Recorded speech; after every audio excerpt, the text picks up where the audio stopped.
Can we all stand for the Pledge of Allegiance? Pledge of Allegiance to the flag of the United States of America and to the republic for which it stands, one nation, under God, indivisible, with liberty and justice for all. Am I okay to sit here? Standing room only. Apparently so. You sit here. Are you sure? I've been sitting too much. No, ask how to. I'm free to stay. Yep. Why?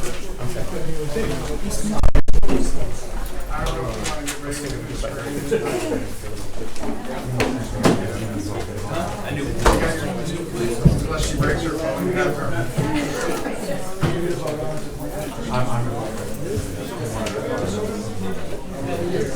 Yeah, we did, right? Yeah, we did. Does he need to still sit there? I think he does. He's just one of his. There's two today.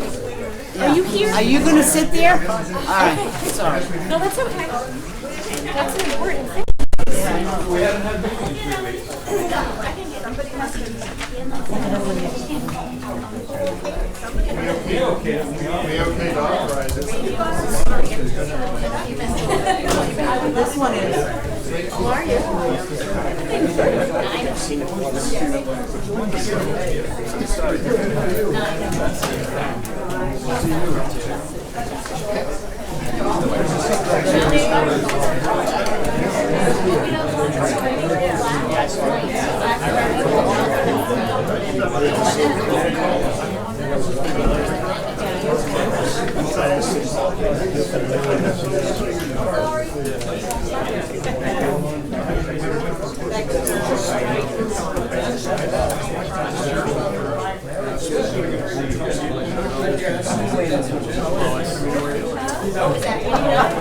Lois, my water bottle. Yes, I heard that I'm going to race this with a smaller water. I'm already just about my stuff I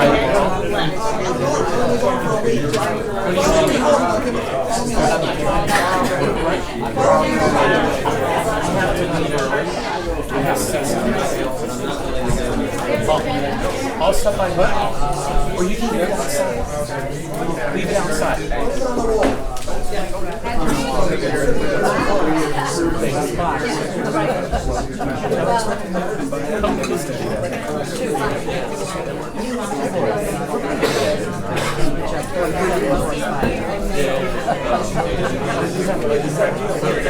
I don't know where right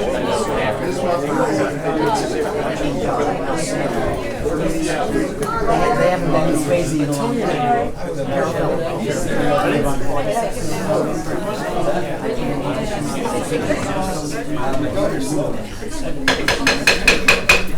Yeah. So now we all live there. Happily ever after.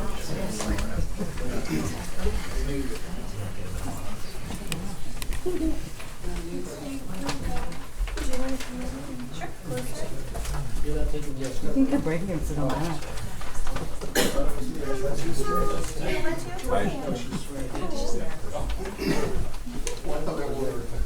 You ready? Ready. Okay. I'm in your way, right? Quiet, please.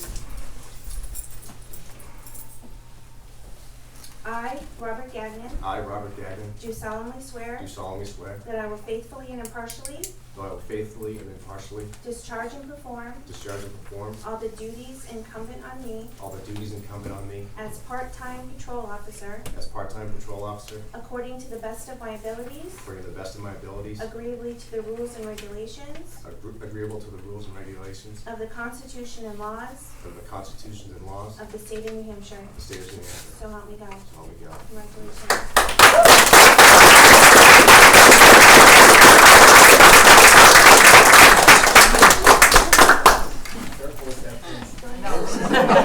Thumbs up.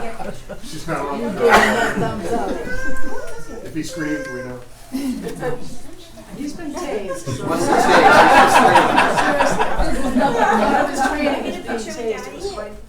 stage? It was quite the event.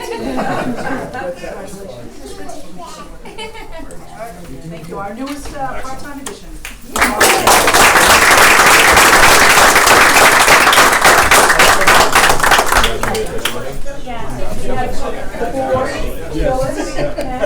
really, you want to take a picture?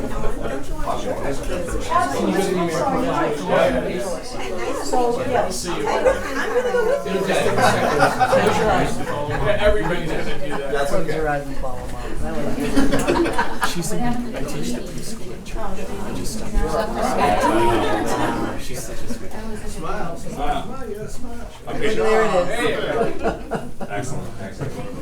Got his smile as big as your dad.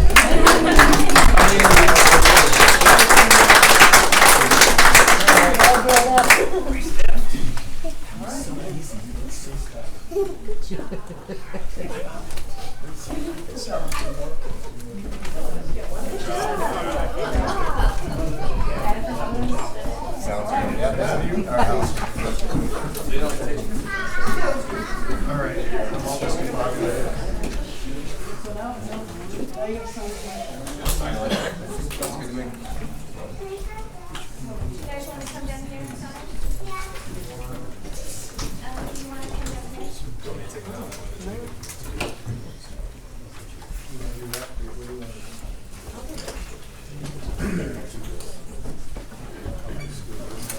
Ready? Kristen Patch, 454.91. Christine Delanger, 678.41. Kevin Nealon, 923.14. Ian Matheson, 76.29. Francis McGinnis, 673.75. Matthew Bergeron, 237.56.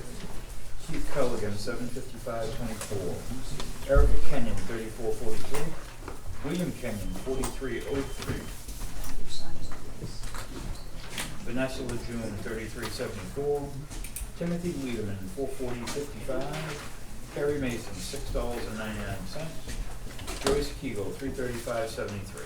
Total $4,693.77.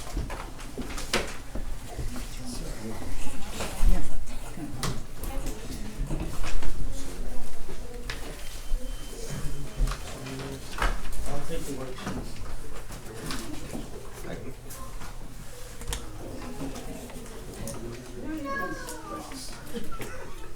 George Abel, $2,021.26. Eleanor Cherry, $980.22. Andrea Fickman, $560.87. Joe Bird, $803.01. Mark Brightman, $583.97. Gloria Buendia, $475.41. Clement, $103.521. Oh.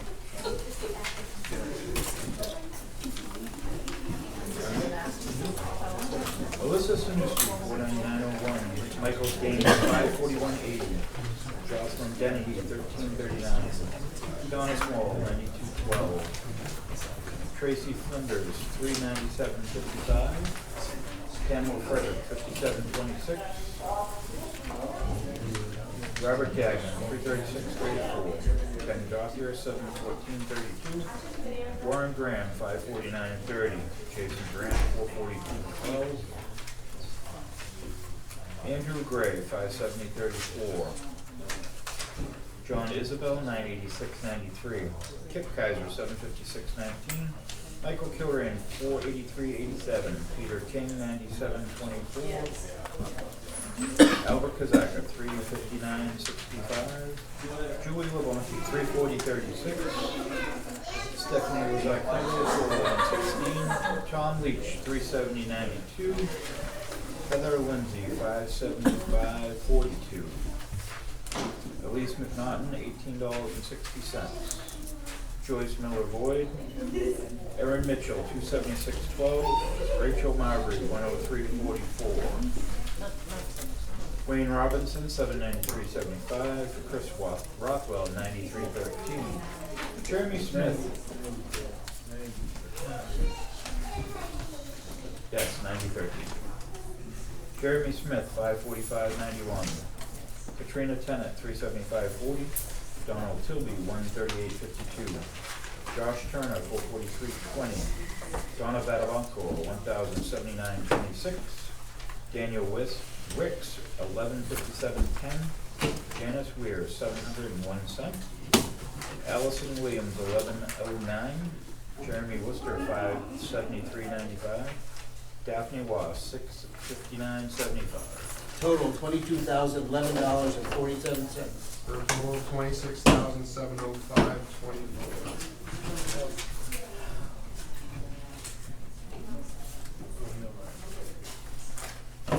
Making sure the line. That you shoveled them in the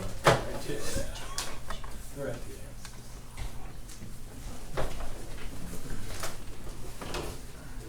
Want to use some of these? We'll trade it. Okay. I'm gonna check. Out.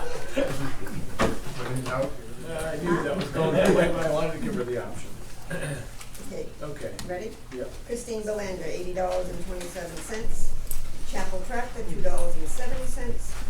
Citizens Bank, $35.85. Two Communications, $9.29. Comcast, $303.88. Reagan Mosquito, $4,400. E&J Auto Parts, $59.88. Ken Gauthier, $29.99. Gwen Greenwood, $2,782.50. Hartman Oil, $776.32. Health Trust, $12.50. New Hampshire Building Official Association, $20.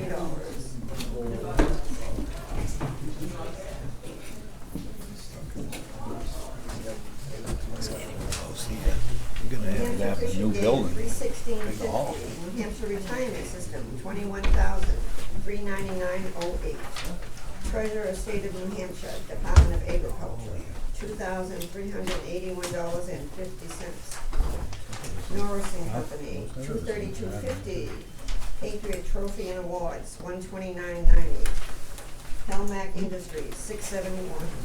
Canard Waste Systems, $16,436.53. PR Russell, $638.29. Rome Network, $2,274. Rome Construction, $988. SAU 16 Treasurers, $185,000. Seacoast Mills, $50.29. Seacoast Chief Fire Officers and Mutual Aid District, $30. Seacoast Business Machine, $426.81. Sig Sauer, $1,250. Stocky Welding, $165. Superior Fire Protection, $450. Union Flag, $338. Universe, $1442. Valak, $395.93. Verizon Wireless, $200.51. WB Mason, $207.15. Wayland Engineering, $270. For a total of $243,708.30. We had 4 rec checks.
Okay, for the week, we took in $83,715, kind of a good week for a non-tax season.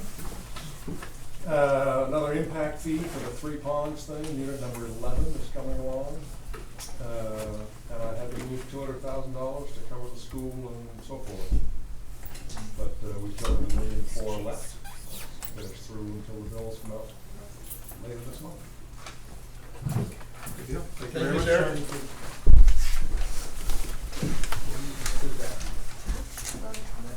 Yep, come on up.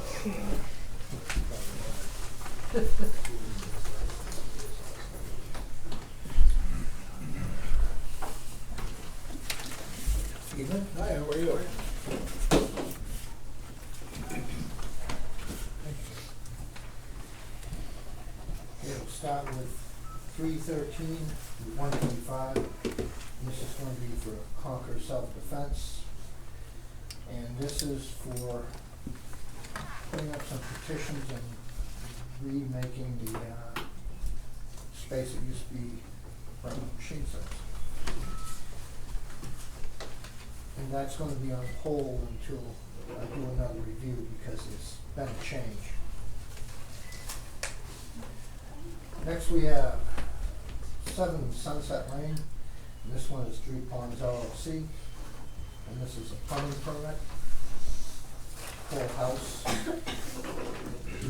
Same address, Three Ponds LLC. Which one was that? 7 Sunset. Okay, this is 3 Sunset. So sorry. 3 Ponds, and this is plumbing for a dwelling.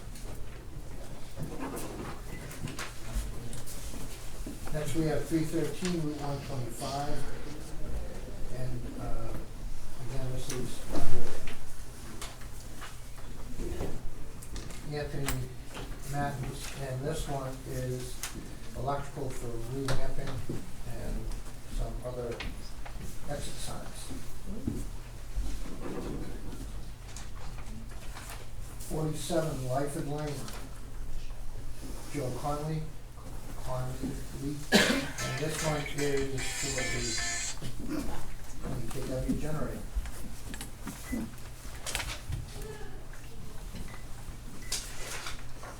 Next we have one for the, this isn't written properly. What was the number on that? 14? 14 Lyford. Actually, 47 Lyford and 14 Lyford. Is the Site location? So I think that when I looked this up on the street address, we get the proper map and lot on it. That was Joe Keely? Yes. Same. So this one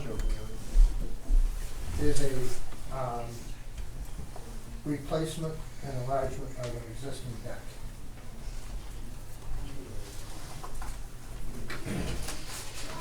Next we have 106 Lake Street, Ryan Nickerson, and this is electric for an in-ground pool.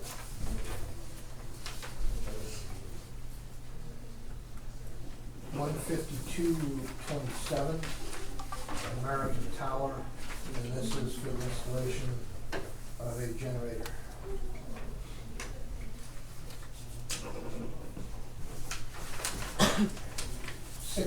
Spruce Ridge Drive.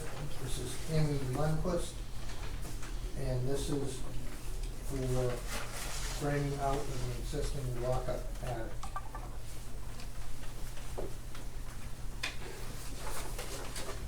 Spruce Ridge Drive again, Amy Lundquist, and this is an electrical permit for that space.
Yeah, that was already, I just wanted to know that it was accomplished, that the furnace is in. And it was nice to have heat at the meeting, when we worked on Saturday. As part of that, we added a vent into the office space, because we need to allow more heat out of that plum as well. And checked out all the piping and so on. Kip, how are we doing on the front porch? On the front porch, we have some prices which range from $7,000 range to the $11,000 range, so let's see what we can consolidate it into, make sure everybody's apples to apples, then I'll let you know. And again, that's a project that the sooner it gets done, the better. Right. Because if it goes too long, it'll create more problems on the roof. But it's not an emergency. Okay. Karen, do we have any money in the capital reserve fund for building maintenance? We do.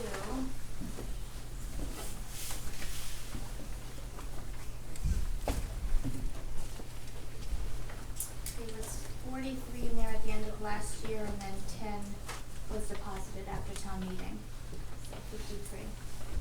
But we gotta take out siding and doors and, Right, exactly. Right. so we probably should And wait this furnace. with the furnace till all our current construction things are done before we do anything else. Rebecca, Yes, you heard that? I've heard that. Okay. Thank you. Can I ask approximately when you will know what the balance remaining? Before your next birthday. Oh, that's not much. Turning it was yesterday. Okay. I can tell you tomorrow. I got them emailed today, so I'll tell you tomorrow. Okay. I had one question. Nate has a question. Just an inquiry, are we looking to restore it so that visually it looks the same as the one that's there now? Yeah, the Historic scope, purposes. the scope that I put out would be to have 1x4 fir wood decking, which would be of the style. Underpinning to be pressure treated, reserving the post and railings and the roof as they are, Okay. and repairing whatever needs to be done on those items. Thank you, sir. Good deal. I appreciate it. So, just a couple other notes. It was brought to my attention a week or so ago that the bridge at the end of Pickpocket Crossroad had some deviations in the asphalt on it, so I went and checked it. And it does have some cracks and it should get sealed. So I thought I'd let you know so you can pass that along. Because it's got a wooden deck, so it's important to keep the water out of it. And what was the other thing here? And I priced some of the, some plug-in carbon monoxide gas monitors, and they're coming in someplace around $65 each. I think I brought this up at the last meeting. Maybe I didn't. No, you did. About replacing what we have here, and adding one to the Grange and doing the PD. So that would be roughly 1, 2, 3, 4 or 5 units, and $260 or so. If you have interest. Okay. Once we figure out what's going on, all those other bills, we can look at that. What else you got? I think this is it. This, all, we already did that, yes. Do you have it out? Yes. It's just Oh, yeah, yeah. outstanding item. I can't remember if I emailed it to everybody or not. I've already emailed that out to the property Yeah. owner, just to button that up. I wrote, I don't know if I mailed. So you'll send it out to them Yes. for the code enforcement? Okay. We saw that. What is it? It's that, 153. It's in the mail. For the demo. They replaced the house, but they had to demo the old. Oh, yeah. Reverend Cook's, what's his name? Alan Cook? Cook. That was his name. Oh. Okay. so. Yeah. Anything else? I think that's it. Good deal. I appreciate it. Thank you very much. Are we keeping you busy, Kip? It's done pretty good. They got 7 houses being framed right now in one location. Well, at least you only have to go to one spot. One-stop shop. That's the best part. At least it's not 100 at the same time. All right, now we need to have a, do we have a motion? Yeah, I think it's better. Make a motion, we accept the minutes. Second. All in favor? Aye. Anybody opposed? We did get non-public today? Yeah. Have a motion for non-public? Until Make a minutes? motion, we, Okay, I'll all in second. favor? Aye. Aye. One abstention? Anybody opposed? Good.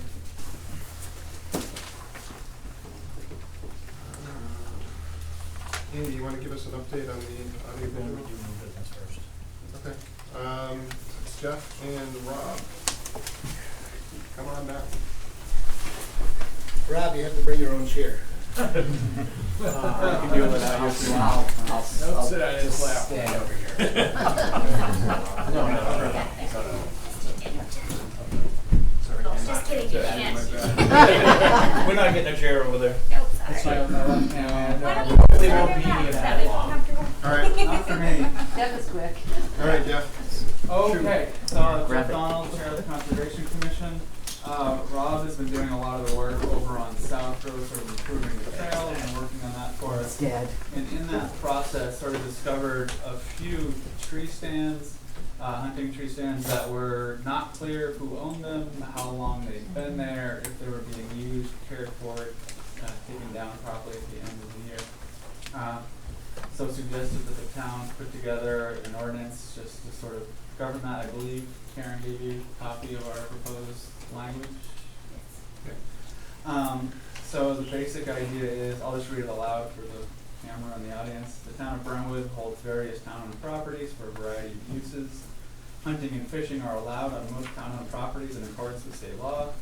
Temporary tree stands must have owner identification and contact information and be removed after each hunting season. Bolted tree stands are prohibited. Trapping, baiting, and target shooting are not allowed on any town-owned properties. So not trying to ban or limit hunting generally speaking or fishing generally speaking. Just want tree stands to be labeled so we know who owns them, and want them to come down at the end of each year so everybody gets a chance the next year to go back and try to get the best spots, just to make it available for everybody.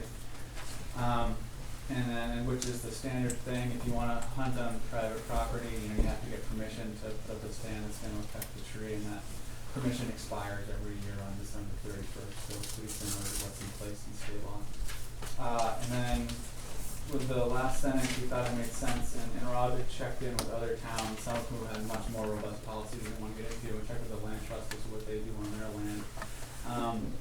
And trapping felt like that was, eliminating predators, which isn't something you want to do. They're actually good for the ecosystem. Baiting, which then means you have rotting food sitting out in town land, which just isn't a great idea. And target shooting generally just as a nuisance and unnecessary town land. So that was our suggested ordinance. So the stands that you're talking about, is that town land or is that Yes. Martin's land? Because those stands have been there. So if you go down the trail and you go to the left, there's a couple of stands to the left. Those stands have been there for many years. There's a ladder to one, and then there's one that's just up a tree.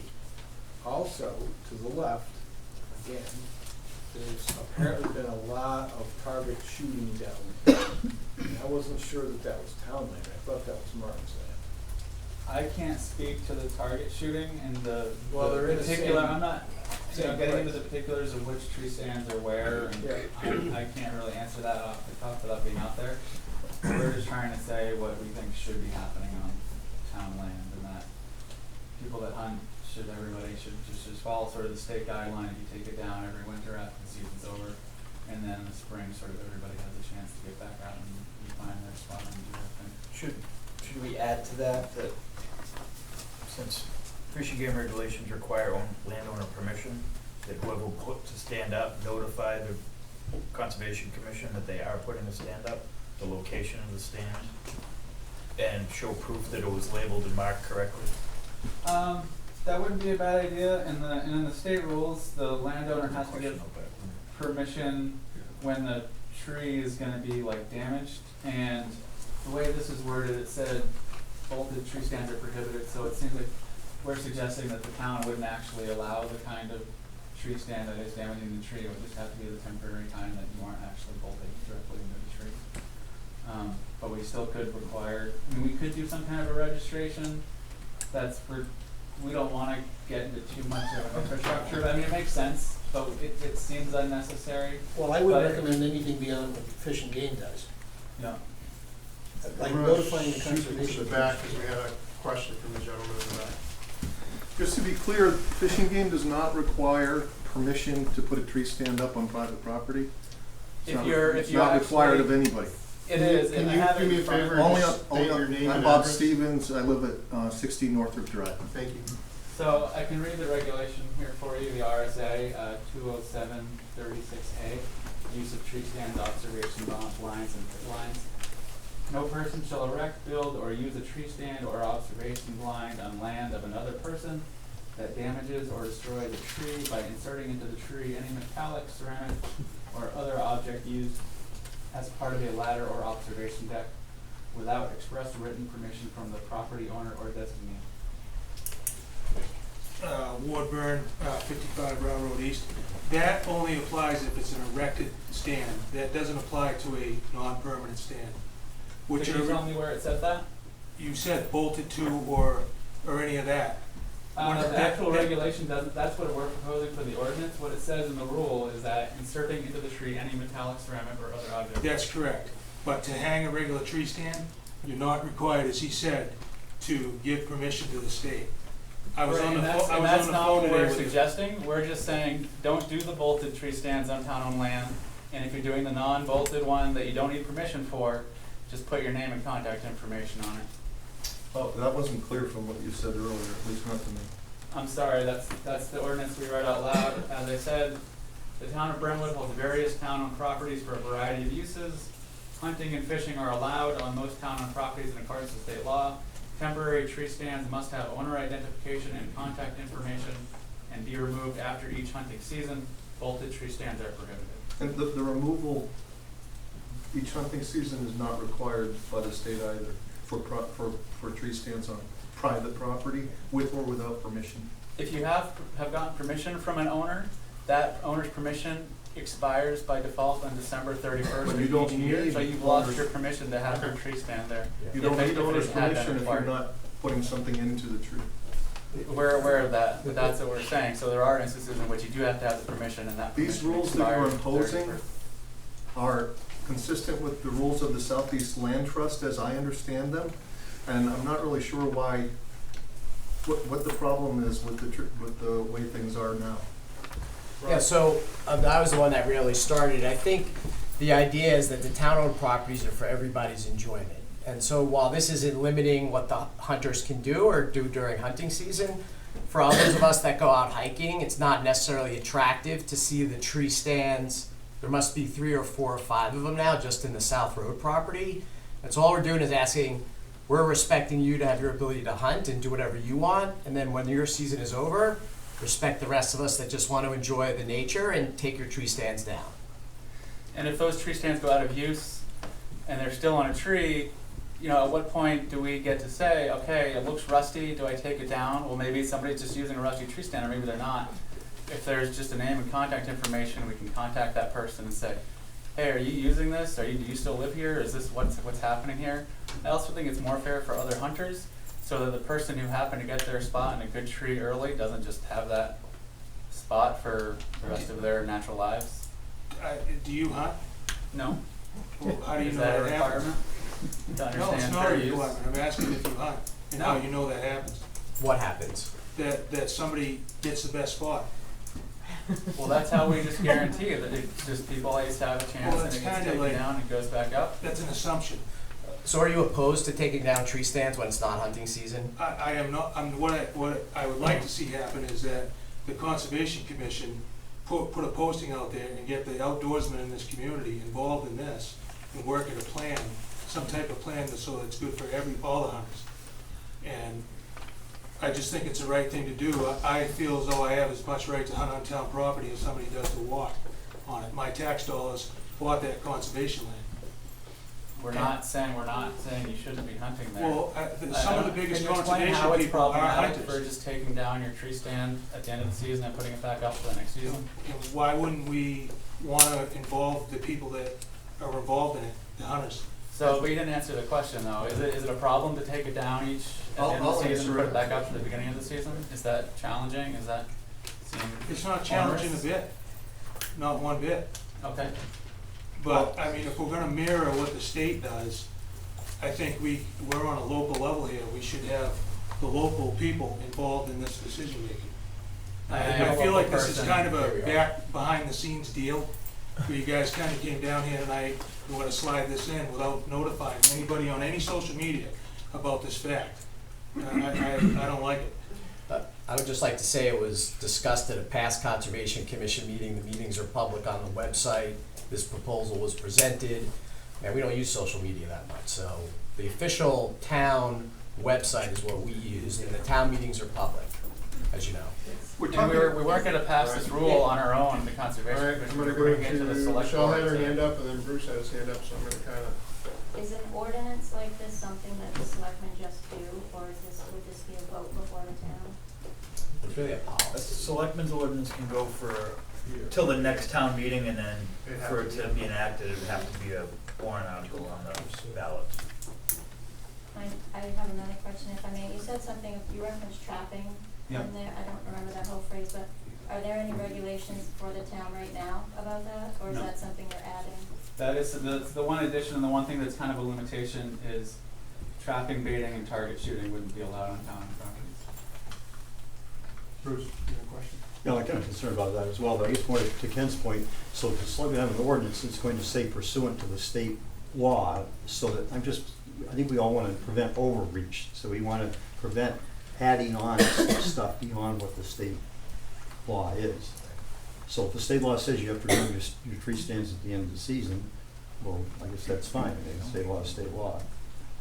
But I think most of us don't like the idea of adding, I call it overreach, onto what, to make it more stringent than what the state law allows. I guess I had trouble being too upset about it. We're not adding a registration process, we're not adding like a fee, we're not saying you can't do it, we're just saying, put a name tag on your tree stand and Does the state take law it require up that? with them. Yes, it does. Okay, so as long as your ordinance mirrors the state law, then it's not taking the rights away from anybody, and personally, I think that's fine. But I think what's a problem is if you start adding on a bunch of stuff that's more stringent, that inhibits people's rights beyond what the law allows. I'm gonna go back to you. We're confusing two different things here. One is state law regarding state-owned land, and the other is state law regarding private land. The state law regarding state-owned land does require a permit, I believe, to bait, which it allows, and you're limiting that. It also requires, I believe, a name on the tree stand and for the tree stand to be removed. Name, address, and phone number. And as well, the state law requires requires use, it has no restriction really on private use of land. So the argument that you want to walk around and not see tree stands, you're allowed to walk around on private land that's not posted otherwise, and you're going to see tree stands there. What you're suggesting is that we treat the town-owned land differently than any private land that might be open to the public, according to state law. I would say probably for this meeting, I think the best bet is to go back to the Conservation Commission, look at your wording and everything else, and then probably putting together something that we can put as a. I'd also like to add that there's no restriction on predator hunting, baiting, any of that stuff under state law. And I would strongly recommend that we leave management of predators and all wildlife to the state fish and game. That's their role, not ours. Yeah, some of it was also just for safety reasons. because this is gonna be more, actively used potentially than some other private properties. You know, having traps and things There's could no be. evidence for that. I'm just saying, so the town can do other things, and Of course it obviously- can. And I'm just saying, from a practical purpose, if we have a recreation area that we're publishing trail maps and have parking and kiosks, that potentially having traps out for people's pets or kids or things like that could just be dangerous. And so, again, we're just trying to be practical, and respect everyone's rights to use the land, but sometimes we do have to make a little bit of a compromise. That's what we're suggesting. Yeah, I would say that probably, if it goes, I don't know about the rest of the board, how the rest of the board feel, that they should probably go back to the Conservation Commission, rework it, and then submit it to be on the vote for next year. Yeah, I would think that's a great suggestion. You know, my only concern is that we're doing more than the state requires. I think it stops right there. Now, if, as Ward talks about, the local hunters wish to come up as a group and make a suggestion, we would be delighted to hear it. Or, you know, you guys go to the conservation. We're not trying, I think we can work together as a conservation commission and the outdoors people, so that it works out for everybody. So somebody that isn't here at this meeting and doesn't know what's going on in the community, which happens, can be kept abreast of the rules that are being made in the town. And I'm more than willing to work on this issue and copy what the state does, but I think it's concerning that we're not involving the people that it directly affects. And there's two of us here tonight that I think are here by accident. We have a meeting tomorrow night, All right, I'm gonna go to Lois and then I'm gonna go to Liz. From this gentleman's point, he was talking about the trails and the people doing that in that particular piece of property. But the rule you're making is for all of town land. That doesn't apply in those cases. Places behind, you know, that would not be, you're making a general rule, you're making it for that one exception. I don't think that's quite right. I don't think that that's the way the town would wanna go. Well, the ordinance would affect all town property. That's the point. But he really is concerned about the South Road property. No, I understand that. Well, I mean, that's his concern right now. I know, but that's the point. Why would you make it for everything when it's only really affecting one particular part? Well, I don't think that we have the option of just saying just South Road. I understand, but that's why maybe we have to look at it further. I mean, towns have 10-page rules regarding their open space. So it could be as complicated as you like or as simple as you like, and you can limit. I mean, it could be, you know, the rec center, it could be behind the school where it has trails and kids, it could be any of the town-owned properties. So we could certainly reevaluate any of those things. We can have exceptions, okay. Yeah. So I live right there, so I've seen a lot of these, you know, Tree stands, whatever they're called, target shooting things, you know, whatever. But one thing I take exception to, now, I'm not a hunter, but I do respect the hunter's rights, but you said it affects two of you. It affects everybody else that walks on that land too, especially me, because it's like practically abutting my wall. So it's extremely close to my house, so if anybody's shooting really close, that affects me a lot. And I think it's ridiculous to send this back to conservation, and I don't like the overreach either, as Bruce says. To send this back to conservation, it's about as basic as you can get. So they're, in my estimation, correct me if I'm, you know, not speaking out of turn here, but I don't see what they can change to that, except for maybe saying, applying it to South Road and maybe one or two other trails that you deem I would a send problem. it back to conservation because I don't feel, number one, I want that discussion not to be at this meeting tonight. Oh, okay. To be at a meeting with the Conservation Commission and anybody that's interested, since the Conservation Commission is So coming a up with this. walker, a hunter, Let them all sit a there and have butter. that discussion Yeah, on that's that fine. board, not at this meeting. And then if they wanna create something that they can have an ordinance, getting that prepared so it Okay. can go before a vote before the town versus us imposing an Right, ordinance right. for the year. Let's have that prepared so our next time we vote with town But that's a whole gets nother together. year almost. Yeah, That's, let them take that. But up. Bob, let's have this posted like a month in advance, not try to sneak it through tomorrow night, but to, you know, post on the town website and make people aware of that this meeting, the I don't think conservation. anybody's trying to sneak anything Yeah. through. I think this was pretty simply put. I think it was pretty reasonable. However, I now take note that the hunters would like to be involved in the overall. I don't think that this supersedes or overreaches beyond what the state regulations are. I think it's reasonable to say, you put something up, at least identify who you are so that we can contact you and it doesn't stay there in perpetual eternity. I mean, I've been down where they're talking about, because as you know, I live with the same woman who just said, I go down there a lot. I run my dogs down there a lot. And I think there are some concerns if people are putting traps down there. I've never seen anything down there that's a concern for me. I've seen the stands. I've seen the evidence of people down there shooting. They're certainly not hunting. You leave, 40 or 50 empty shells on the sides of, where you're shooting. I see things that they're shooting at. So I know there's some of that that goes on down there. But it's never been a concern for me, because they've never been close to properties where people live. So, but this seems like a pretty reasonable proposal. You want to take it back and let the hunters and the Conservation Commission kind of work out wording. I don't know that what would change. I'm not sure what the hunters would propose a change to what's been asked here. I think the trapping is one of the things that they want. Trapping might be a problem. I can see that. So that's but I don't different, know why that's deviation from the states. So I think the best thing to do for this meeting is no. Except for the trapping Except for the data. trapping, they added that. Trapping data we talked about.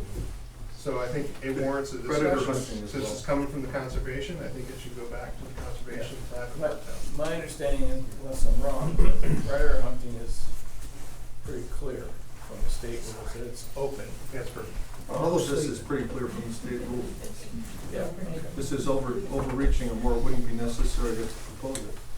So, is it reasonable for you guys to go back? So would you be willing to work with conservation and come up with the correct wording? Because I would be happy with us saying, look, we're going to adopt this ordinance at some not too future date until town meeting, at which point it would go before the town for a vote. Can I ask that notification be put out in some manner, perhaps through the Brentwood newsletter or something, not for the meeting tomorrow night, but for some time in the future, so that other people who would be interested. Jeff, when's your next meeting? Tomorrow. Tomorrow night, we have. Not tomorrow. It'll be the second Wednesday, though we were thinking about taking a month off the summer, so it might be June, it might be July, I'm not sure at this point. Well, I think that's plenty of time. But I send the agenda to Karen a week ahead of time every month. Okay, second one, what's the second one? It's typically the second Wednesday. Wednesday of the month? I'm Yep. saying like a direct notice in a manner so other I people can't can really see it. guarantee that I'm gonna get it to the Brentwood newsletter ahead of time, you have to have it in the 15th of the month. Yeah, but if we're talking about July, what month are you planning on taking off? That's on the agenda for tomorrow is to make that decision. Depends on the weather. Okay, as soon as you decide that, let Karen know and we'll take care of it. Phyllis, you're on conservation, right? Yeah. So you're going tomorrow? So you could let us know next week, and then we can say it next week, when they're gonna be doing that. We just don't want to make a list of specific putting out butters notices or anything specific to individuals. So it's just going on the website and potentially in the newsletter. And it'll be filmed. Go ahead. And this is such a hot button issue that I think it would be appropriate to have a public hearing organized by the Conservation Department or the Selectmen or whatever on a specific date, so all parties involved can come and have representatives from the decision-making bodies involved, maybe from the state or Fish and Game or somebody, so that answers can be legitimized, as it were. So I agree with that. I think they need to iron out some stuff before we make a decision. Well, I probably misspoke to not use the word But it's a sneak, great idea. but for Phil, you mentioned the meeting tomorrow night. I think that's just too soon. I thought you were advocating for this discussion to take place then. And I'm just saying we have one tomorrow night. Right, so. we have conservation officers living right in town, so we could have somebody like one of those guys come and. Right. I just. Name and address? Kimberly Cager Street, Kimberly Moran, sorry. Okay. Jeff said he knew nothing about target shooting, and I talked to Rob earlier, and he said he didn't know if anyone even does it, or if, and he doesn't know that's an issue at all. So I'm not clear why this is being brought up to be banned completely, especially when they said they want to respect the ability to do what you want, and they want the same. So how is banning something completely that people have been doing clearly for years, that hasn't been an issue, respecting everyone's rights and abilities to use the land the way they see fit? And I think that would be something that could be discussed when they set up that meeting. You can shoot in your backyard if you want to, if you set it up properly. I can't, not where I live. You have to be so much feet. Yeah. All right, and then the other thing, go ahead. I haven't got confirmation that the Conservation Commission is willing to work with the hunters. Are you willing to invite us to work on this issue? And every meeting's a public meeting, Ward. Alright, well, it's not like that you guys aren't committing to, like, yeah, we're willing to work with you. I feel like I'm not making any commitments by myself. I'm gonna have a Conservation Commission tomorrow. On the agenda was following up with everybody how this meeting went. And so we'll discuss it then and figure out if it's worth going forward, if it's worth creating a little subcommittee. That's when we'll decide what we're gonna do. I'm not gonna decide off the cuff on my own here. Alright, is a subcommittee gonna involve hunters? If Well, there isn't actually a subcommittee yet, so it's hard to answer that question. Well, we can play all the semantics we want, but I'm saying it's on the agenda for tomorrow to talk about the results of this meeting, so that's when we would discuss any possible thing we might want to do going forward. Lord, I would suggest that you attend the meeting tomorrow. Yes. And Bring your hunters. And then the Martin property. I figured since we have you here, you guys can tell us what's going on with I know nothing, but I figured I'd let you come from the the announcement conservation. is the Martin family backed out. Okay.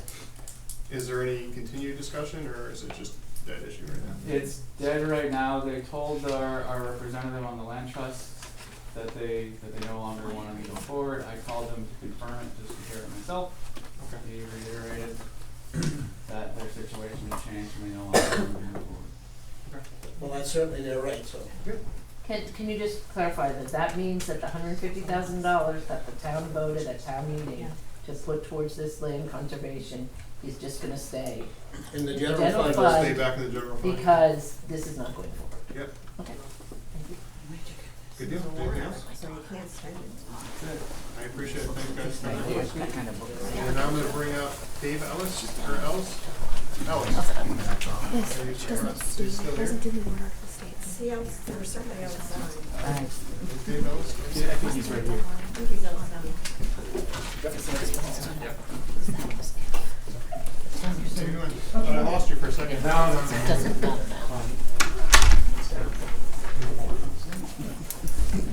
Oh, you're gonna stay? Okay. The floor is yours. You're gonna take it again? I'm here for questions. So Windows 7 is going to stop being supported come January of 2020. I've been told by our rep at Armand Kim that that also includes any technical or software support to those systems if you choose to not replace them. So Dave is going to be here to sort of explain to you what that means and sort of the reason behind why we have to make this big push. Because what this means is we have to replace 9 computers in 1 year in the town office and 7 in the PD. So basically, January 14th, 2020, Microsoft is officially end of life, end of support for Windows 7. That means there's no security updates coming out, which is a really big problem because there's not a lot of difference between Windows 10 and Windows 7, especially when it comes to vulnerabilities. So leaving a system in place in production that can't be patched with security vulnerabilities is a huge deal. And you can't rely on just antivirus, anti-malware software to catch, whatever's going to be happening, because there's only so much they can do, and the antivirus companies are eventually going to stop supporting Windows 7 anyway. So this poses more of an issue for the PD because this Windows 7 doesn't meet CJIS requirements. And then it's a little bit more flexible what you want to do with the town office. How hard is it to migrate? That's not the right word. Upgrade. To maybe not even 10, maybe. Well, the only thing you can buy at this point is 10. So you can't, that's the current version of Windows. You can't buy an old version of Windows. So no, but they're not supporting anything further back anyways, right? Well, they do still support 8.1 for if there were any computers running 8.1. But we wouldn't want to do that. But you don't have any computers with 8.1, so the only way you could upgrade to 8.1 would be to buy Windows 10 and then downgrade it to 8.1. So the better thing to do would be to buy Windows 10 licenses and then distribute that So it really also depends on the hardware that is in place. So our hardware doesn't support 10? I honestly don't know every single computer that's in the building. So we would have done it, and I did it a couple of years ago when we first onboarded. But we would have looked at like the age of computers and you know what their capabilities are, and recommended replacing systems at that time. So I don't mean to interrupt, but don't we do that now as a matter of course, that we Correct. we do periodic replacements of hardware as needed? Correct, so we do- replace everything once every 5 years, so our schedule is generally 2 computers a year, upstairs and out, two upstairs and 2 downstairs.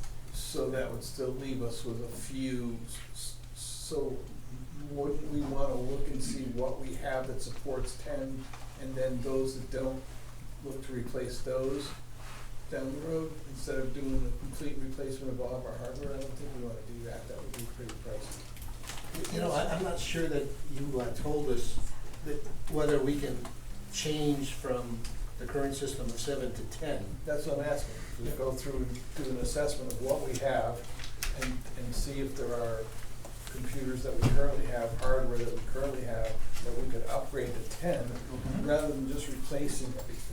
And then stay on the schedule that we're on to replace the older ones, unless those do support 10, in which case we'd look at what we have and say, okay, wait a minute, maybe we don't wanna replace the older ones this year, maybe we wanna replace those that aren't capable. It would make sense that the older ones wouldn't, but. And a lot of times you can buy one program and then get the licensing To do for all the others, yeah. Right, so we certainly, we're very flexible. We certainly will look at, you know, what the different hardware is.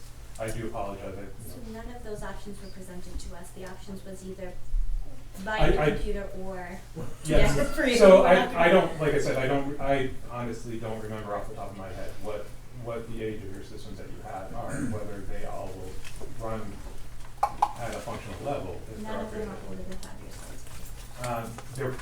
old. You're gonna probably have a decent number that we could do an upgrade on. How old is Windows 10? Windows 10's been out for about 5 years now. So if we have no computer older than 5 years. Then they're in compliance. They should be. And I remember when Windows 10 came out, Windows offered a free upgrade Yep. to 10. Yep, Was that that ended- just consumer or was that business as well? That was both, but it ended June of 2016. And how The free long? upgrade offer ended. So if you When didn't, when did Raman come on We with weren't them? with Armand, then we were only with them, January 17. 17. So that would have been under Nancy's then. So this is very similar to when XP stopped being supported, It's and exactly when the we same. were with Mainstay though, it was not a question of whether or not they would stop supporting those systems. So we still stayed on that same maintenance schedule of upgrading 2 a year until they were all out of XP. so like I said, I do apologize if you didn't have the time to get it, look at what all of the hardware that you have is, but I certainly will, and anything that we can upgrade, I'll pull the list of things that can be upgraded and ones that we would recommend replacing instead of upgrading. Yeah, then I guess it would just be how much would it cost for the one program and then the licensing to add that to the other computers. Is that Bob, what what I'd like you to do, once you tell us that, is for us to come up with a big number to replace everything simultaneously. Well, the problem with And then replacing work it everything out. simultaneously is it all fails. We at the don't same wanna time. do that. We don't wanna replace everything. And so if we're doing it every 5 years, what would happen is we'd replace everything. We'd have to do a capital Right. reserve like we do for the, I just wanna know the but I mean, as number. far as like I schedule. think the schedule that we're on to replace things periodically is a better way. Every 5 years. We just wanna change It'd be it. like replacing Every all the 5 years cruisers we'll have the a same whole year. We replace everything every 5 years if you look at it that way. I wanna know the number. I'm not talking about replacing everything. $18 million. I certainly can get you the number for It's a lot replacing of money. everything. You know, one thing that a lot of other towns are doing is leasing, so that's another option. But I will definitely get. That would be another thing for us to have, for us to Yeah, I would consider. definitely That like would to be a see good this. idea to check both of those If you're spots. going to replace more than 2 systems, the only way to afford it is to do a lease. Because we're not gonna be able to replace 9 systems or 5 systems outright with the amount of money that's in Yeah, the capital reserve right okay. now. I'm surprised you haven't caught this, that our network service provider told our town administrator that we had to buy 9 new computers instead of saying there may be an option of just buying the operating system. And I apologize for that communication, I wasn't involved in that. But unfortunately, you have the hot seat tonight. I know. And You're the victim of that's- circumstance. That's a big issue for me, that somebody we rely trust in, how our computer system should run, is saying you need to go buy 9 new systems instead of, hey, we can look at what your systems can upgrade. And you should know that we do it every 5-year upgrade, and if Windows 10 is 5 years old, every one of our computers should handle an upgrade. Because I actually want to explain that. Yes, no, that's, yeah, like I said, I unfortunately. If you could relay back to your salespeople and the fact that, you do have a 1-year contract or a 2-year contract with the town. No, like I said, we are actually pretty flexible, so I do apologize if some of that was miscommunicated. It is above my pay grade at the company, but I will certainly bring that feedback back. Cool. Bob, I just had one other question. Karen had said something about the police ones may not, I don't know how many systems are down in the police, are there like 4? I believe there's 7. Oh, 7 and 2 are up here? No, there's 9 up here. Oh, 9 up We here? have 13 computers total, but 9 up So here they were are requesting running on- 16 computers. Correct. Yeah, it's a big issue. Yeah. So what was the 9 systems? You were just talking about upstairs. Upstairs, correct, and normally we would do 4 a year. Oh, 2 upstairs and 2 Two downstairs, and okay, two, okay, yes. so but you had said that this, the lack of upgrade or whatever may not work for the police, so it seemed to me that maybe the police had to be, Well, this- No, we if we have 7 Done computers here down there, for- we're replacing 2 every year. no, but if Simple this math has, she said says- it may not, that's another thing we need to know, whether theirs have to be done before, say, an office one, because they have more. Well, There are- Stringent the police security department measures. has- The police department has a unique. Right, so those, what I'm saying is those may need to be faster out of the gate than the ones up here, that's all I'm saying. And so maybe you do 4 down there and 4 next year down there. But I and think we should be talking just a simple software upgrade. with But it. yeah, I agree with Andy, this is kind of like unforgivable, thank you for catching it. Yeah. Good deal. Yeah, all right. Thank you. I'll get those numbers to you guys for by the end of the week. Thank you. Have a great night. You too. I'm sure it's gonna improve now. See what happens. Not the worst meeting I've been to. What's the number they gave me? 16 computers and they're 2 each. 2,000 each? 16 times 2? 32. I'm guessing you didn't I this don't year. think we should spend that much, Well, and then they told me they wouldn't even provide us support if we wanted to move on our tax. Like, yeah, fine. I say, can you fix my computer? I'm like, you need to come to a meeting. We don't run gaming computers. Yeah, we don't need to. Yeah.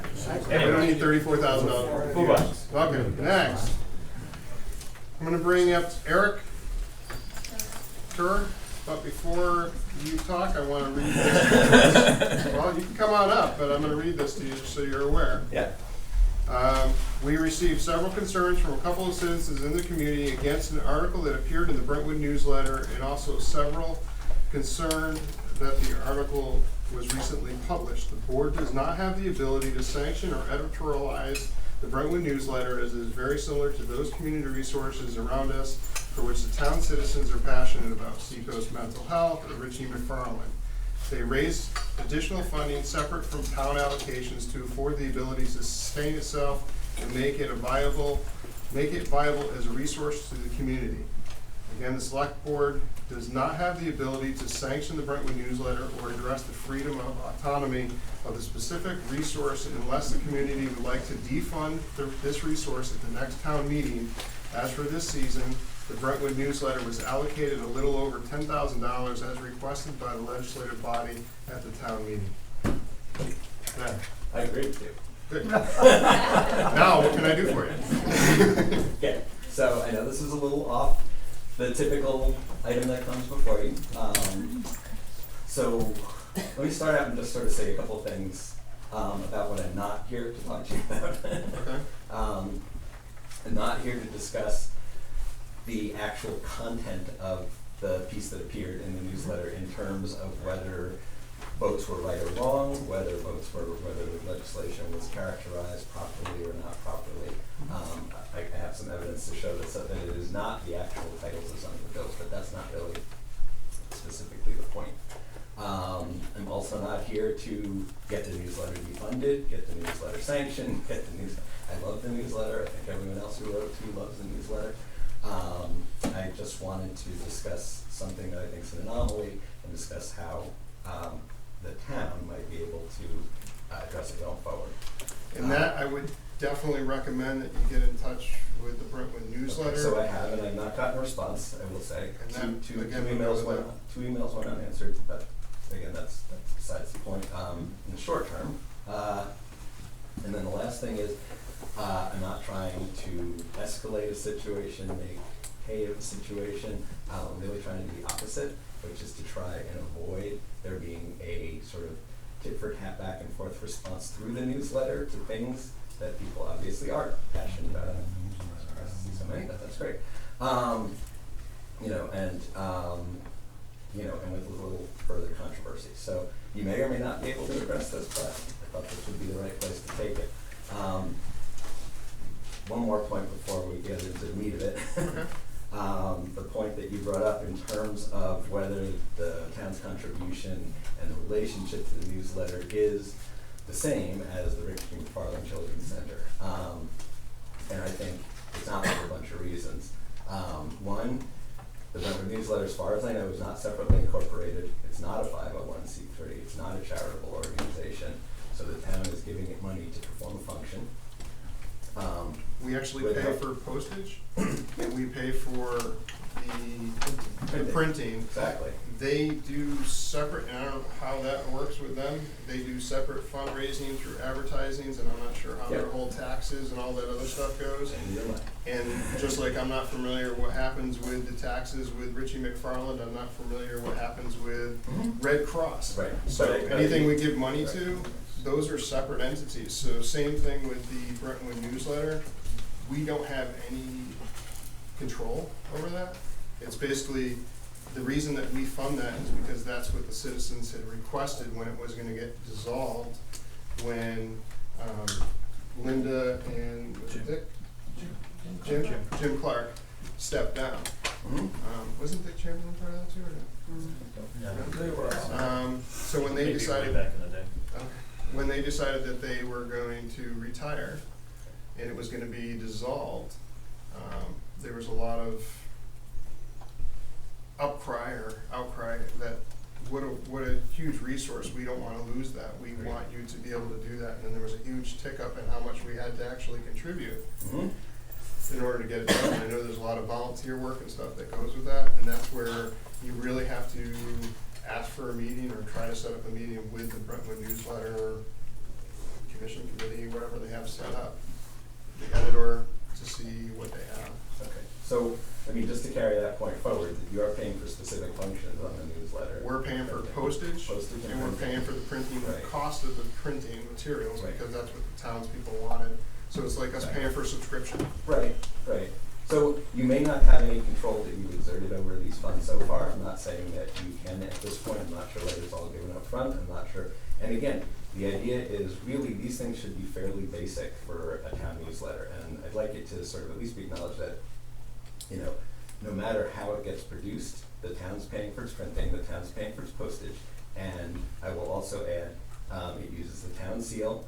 It's prominently displayed on the town's website, so it's the town's newsletter. Whether or not you have enough control or enough, you know, I'm not saying you should have editorial control at all over the town's newsletter. I would oppose that as well. You know, but standards in terms of expectations, in terms of what the newsletter. So that's why I'm here, is just to talk about the standards in terms of. And again, it is its own separate entity. We aren't controlling that just because we give them money, just like I don't control. But you're not prohibited from placing any sort of expectations, right? That would be, well, that would be for the next town meeting, because the town meeting we just had, they voted to give them $10,000, a little more than $10,000. The only way to change that would be at the next vote, maybe for you to add some restrictions to it.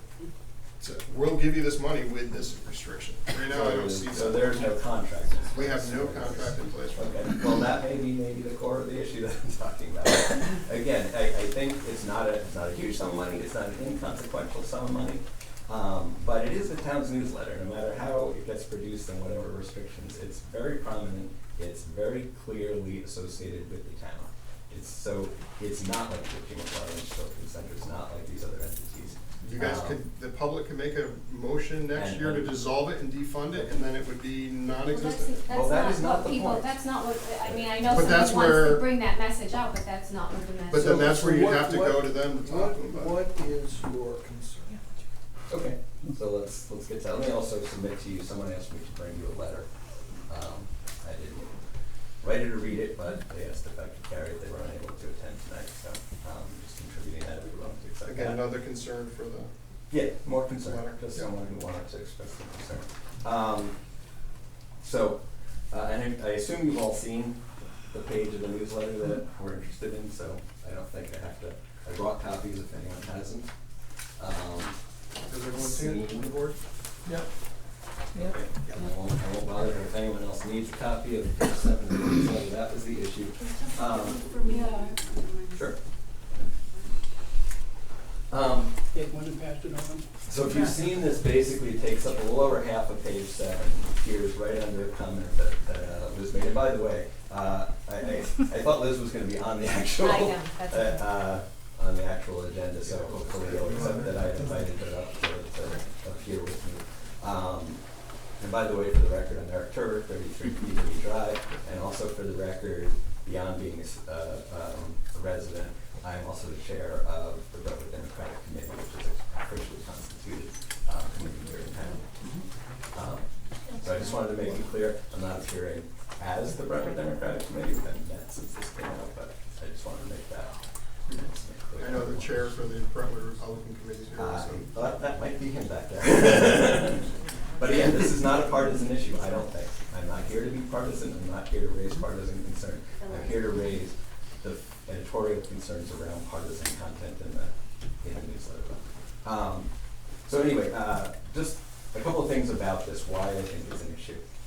And none of that may not be apparent to folks, so I'm just going to go through it. It's more than just that a few of the bills were not titled the way they actually are. There's more in this. And the fact that it's not obvious to a lot of people, I think, was really the key to it. These are 15 bills selected out of close to 1,000 bills that passed through the legislature this year. Those bills are not random. They were chosen for a reason. They match up with points that are trying to be made, partisan points that are trying to be made statewide. And again, that content can slip in there with that in that format. The format, it appears as a table under the title How Your Reps Voted. There's nothing in here to indicate that it's not factual content. There's nothing in here to indicate that it's opinion, but it is opinion. In your opinion? I don't know. Yes, exactly. And Well, again, that I would defer back to the Brentwood newsletter to give us the factual stuff on it. okay, well, what I will do is point out this. So several of the bill titles that are in there, and the title of the article itself. And this is. Sorry, that is an article that appeared in a blog called Granite Rock. It appeared a few days before the Tell me deadline. more about Granite Rock. What is it? Well, you can read about the author So it's on the dominating back. the political bandwidth of New Hampshire, but it doesn't tell me Well, anything I about actually brought up, this will take a while to read, but I will if you want me to. I'm just curious who they are. So Skip, I think his only name is Skip, is on the back. He can tell you about what his point of view is. But under the About page, about Granite Rock, it says, "We are your feared." And it basically says, "We take on all progressives, liberals, moderates, squishy Republicans, and fly to the aid of freedom-loving, liberally seeking, leaning folks everywhere. We strike fear in the hearts of Democrats, progressives, and any party, socialists everywhere in New Hampshire." So I don't think it's kind of just a news organization. I hope you'd accept that. But Okay, so let me ask you again. I already asked you once. What is your issue with this particular article and in general? Or if I might be I able want to know what the suggest select that. board can do for you. Well, if I might suggest to you, to the newsletter staff, to the Republican representatives in town as well, that if people want to put articles in the newsletter, and this is, of course, this is up to the newsletter staff. Yes, and I'm not here to But if they wanna criticize. put newsletter articles in the newsletter, if they're not attributed to somebody who's put the article in, we could assume that the article is then the opinion or it's been submitted by the news editor. And if that's the issue that you're talking about, Bob's right. We're not in a position to say, this is what you have to do, other than to say, if the town in general is not happy with how the newsletter is functioning going forward, the town at the next town meeting can say, no, we're not gonna give you any more money. I would suggest that this issue would go away if articles are all attributed either to the person who submits them or that the article is attributed to the newsletter editor. I agree with you. That would dissolve the whole issue, I think, of what you're talking about. That's what pretty it much is. right. That's So, pretty much but, correct. but again, as Bob has reiterated, we don't have that authority over the newsletter. This is a freedom of the press issue, if you will, okay? That's a suggestion that we could make, and I'll make it right now. Well, they're here, That and we they're would listening make to that you. suggestion, okay? That either articles get attributed to the person who submits them, and if they don't want to stand up for what they believe or what they want to submit or what they want to put in there, then the town can assume that those articles come from you. Or they can assume they're anonymous. No. Depends on You who. can't is assume on they're there. anonymous. Can you put You can't anonymous assume. on them? I guess that would be another question. You can't assume they're anonymous. Could you put anonymous And on? so that brings us back to If they're where we are presented as now. a That people are table saying- upset because an article's in there that seems to be slanted one way or another. We could put Doesn't an seem, article it in is. It could be. And that may be what has to happen. That may be what has to happen. I was Okay. trying to not have that be the way that this goes, because then it leads to just a back and forth over an Right, issue and that already we have don't too much need back we and don't forth need a over. back and forth, there's already enough of I that agree. going on in a general I'm gonna sense. Go to the back. Yeah, if I can just, Linda McDonald, Will Gordon Road, if I can just interject with what I think is kind of a administrative question that came to mind when I was, seeing the conversation go around about this, and it's really a taxpayer question too.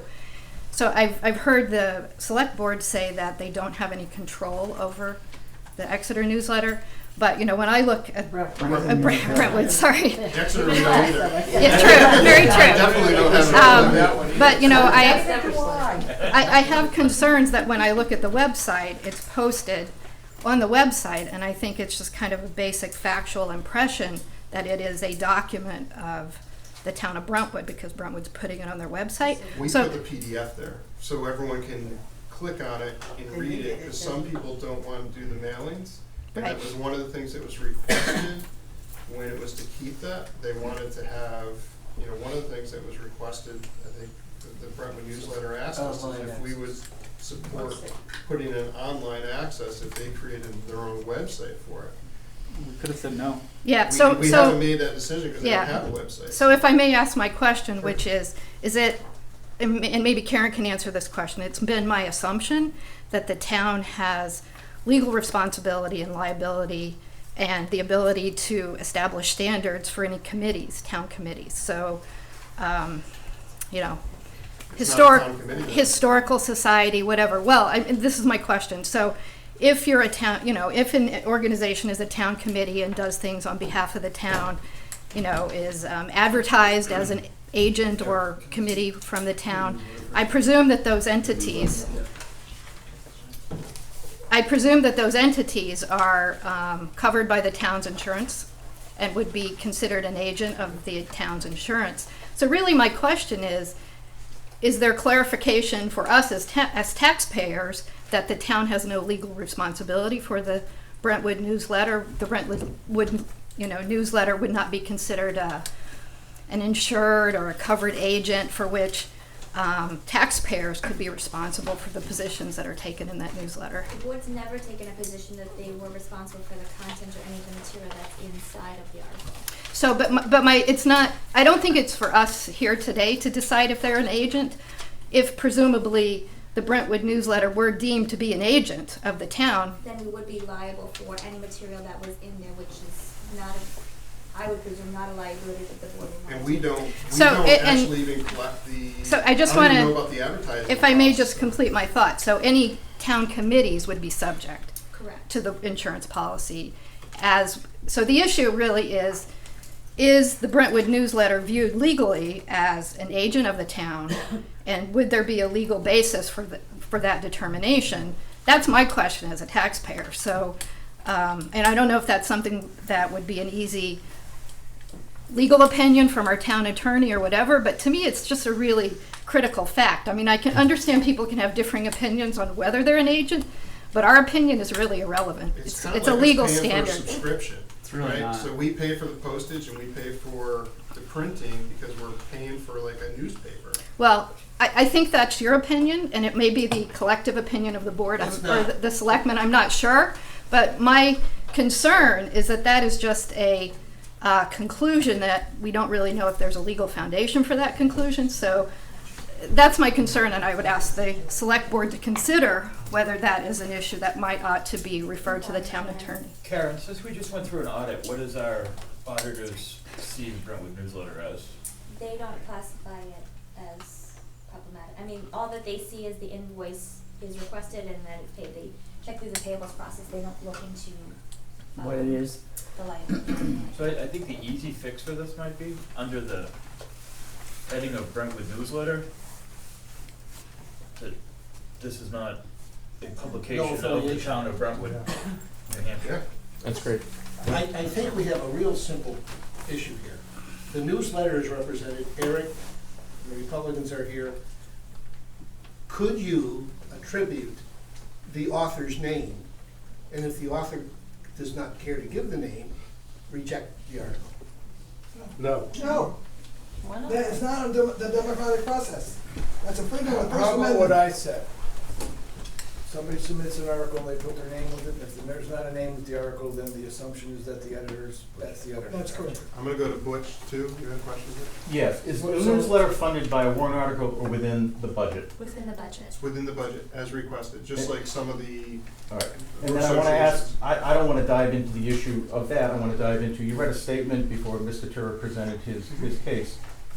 I don't remember the board ever discussing this, so can you tell me the source of the statement you read? I'm the one that wrote that, because So I knew is- that we were gonna be addressing it because they asked to be on the issue. Sure, is that the consensus of the board? Because I don't remember the board ever discussing it, but that's I your know opinion.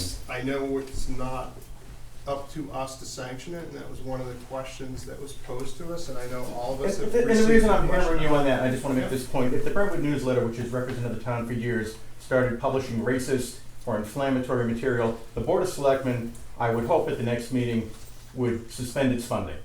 But we've already So paid to them. say that the selectmen have no We've already paid them. oversight at all I for don't know this that we year. would, I don't know that we would suspend the funding, but I think we would probably take a pretty serious stand if they For start next year. doing things like that. Right. But that goes- I'm taking exception Make a to, recommendation to the town at the next town meeting. That goes They have directly, funding. if I may, directly to my issue that we need a legal opinion as to whether the town is actually responsible for the I think you're newsletter. probably right. I think that's probably what we should do. You wanna check with Walter? No, because Walter costs money. I'm gonna start with NHMA. What was the legal opinion back when we posted something in the newsletter? Well, about we were SB2? sued that year, if you remember. We were sued that year. We were sued. So, but there should have been an opinion about the newsletter, whether it was a. Remember, it had to do with the selectmen making a statement about a certain people's petition. Right. Right, and they took offense. And your hands were slapped. That was the Right. year before I got elected. But was there a ruling that was a publication of the town, or that was a private publication? I have to read back the decision, but what that came down to was they thought that the nature of the article was electioneering, and they Yeah. didn't think that that was an appropriate So venue it for had- it didn't really address the issue of whether it's a town, but I Selectmen think, weren't allowed to electioneer. I think there's a lot of people in town, if not the majority, certainly a large number, that would assume that the newsletter is another one of those things that we advocate, I will tell you that there are other towns that don't have something like this, and they are lacking in information. This is one of the pieces of information where the town gets things that are going on in town for those people that don't come to these meetings. In the past, we didn't have a camera to let people be able to look and see what goes on at these meetings. I think we're making great strides forward to incorporate what goes on. There's no hidden agendas, there's no closed doors. We want everybody in town to know what's going on, how we arrive at decisions, what happens. how open it is, that people can come and get involved, and I think this may be, in my opinion, this may be another opportunity or another arm of the town to say, here's information for people to digest, this is what goes on. Now, this particular article that you're talking about, I can probably find as many people who would say, oh, that's a great article, as would say that's an awful thing, the way it was laid out and the way it was put. I'm sure there are just as many yeses and nos in the world. I'm again going back to what I said before. If people want to submit articles, they should put their name to it. I know when I put an article in the paper, or when I put an article, write a letter to the editor, whatever I do, if it's my belief, I'm not ashamed to put my name on it, because that's what I believe. What you see with me, and I will tell you this again, what you see with me is what you get. You may not like me, you may hate me, you may not like my opinions, but I'm not afraid All or of those are ashamed true. of those things. I'm gonna go to Ward. Ward. Do you have a question, Ward? Yeah, this woman in the green shirt had her hand up for like Oh, I 15 didn't seconds. see that. We're like blending in. That's okay. I was just wondering if you could tell us. Please. Oh, sorry. My name is Letty Bedard. I live at 198 Middle Road. I was just wondering if you could tell us how something gets on the website. If just anyone can say, "Hey, can you post this link to the website?" or if you guys make a decision, or We made the decision when it was requested to keep the newsletter going, that they would post a PDF on there. Okay. When the people asked for having it accessible, a lot of people didn't want to have to pay for postage and have it mailed to them. They were trying to control the costs of it because it was going to be more expensive for the more people that get the mailings. So they wanted to be able to have a PDF that they could, well, we can't hook a link on there to somebody else's site. So what we did is we said we will put the PDF and keep so many months, I think we keep on there. but if I wanted to save money, if I wanted to tell everyone in town something and not mail it to everyone, could I also submit a PDF It to you? depends on, Because the town, I don't think so. You have to post that on Brentwood newsletter, or Brentwood Talks, Talks or chats. Why not? why not? So here's a perfect That's my- example like this that's even closer to the newsletter. So you were also asked fairly recently, in the last couple of months, by the school before the vote. Melissa asked. But Melissa, the chair of the Brentwood School Board, which is also not controlled by the It's a select separate board. district by itself. Yeah. Right, They right. have So their own website. yeah, but to have the link because of the vote and people, informing more people, and you did ultimately decide, I think it was a pretty close decision, but you ultimately decided to put that Link. on Right. the link on the page. So that is kind of similar to the newsletter because they're not Their under the. community action type Yeah, things, yeah. I guess? So I think you'd have to be for a certain thing, because the I don't conservation think is not on that there. if we put something on the website, that necessarily Yeah. implies. That you endorse it. And I think Yeah. and That's that absolutely link what it was only to implies. the Oh, you think district, so? not So to that's the fine. That's what I'm town. just trying to understand because Just a link I to the worry school. that if you're saying that all that it takes is somebody just asking you to put a link, then where does that No, stop? that, like, Like we an didn't even, apartment or we didn't even link, we just linked to their Website. website, and then on their website, they had the link. No, to but go the to. Brentwood newsletter, you link to a PDF document. Yeah. Anybody could hand you the link to a PDF document and say, I want this on the Brentwood But that was website. voted back when the town people Who wanted voted? us to keep it. The town did. That was in the, At town meeting? the select board, and then it went to the town. The townspeople voted to give money to this newsletter. Give money is not the same thing as link directly from the town website. That's what I'm just trying to It's a understand. PDF, so they save postage, and it's actually saving us money, not having to appropriate, more to, I don't know how much, just a quick question, how much does it cost to do all the mailing and printing and everything? I don't know what you guys get for other stuff. Generally about $300 some a month in postage, and it runs anywhere from $600 to $1,000 in printing. And where do you guys get, you get money from us, where do you get the other revenue streams that you guys get?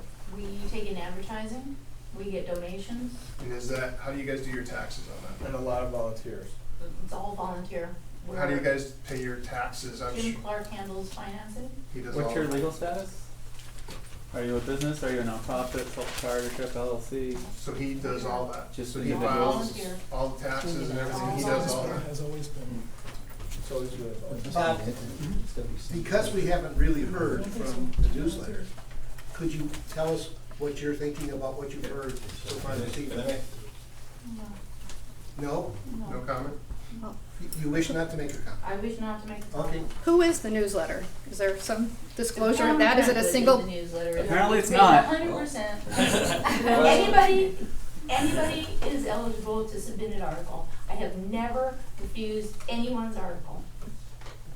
Is there a committee? Is it a single person? Is it a group of How four? many people do the mailings? 5. There's about 20 people who come every Wednesday, the last Wednesday of every month. It's about 20 of us that come and fold. Where is that listed? Like, how would we know about that? Contact us. Okay. It's in the Brentwood newsletter on the first page. You mind if I look at it, sir? Yeah, no, please. Who are the editors that do the layout of the Brentwood newsletter? I'm the editor. I do the layout. So do you read these things that are? Oh, here it is, right here is the proof. Of course I do. Yeah, they actually have an email.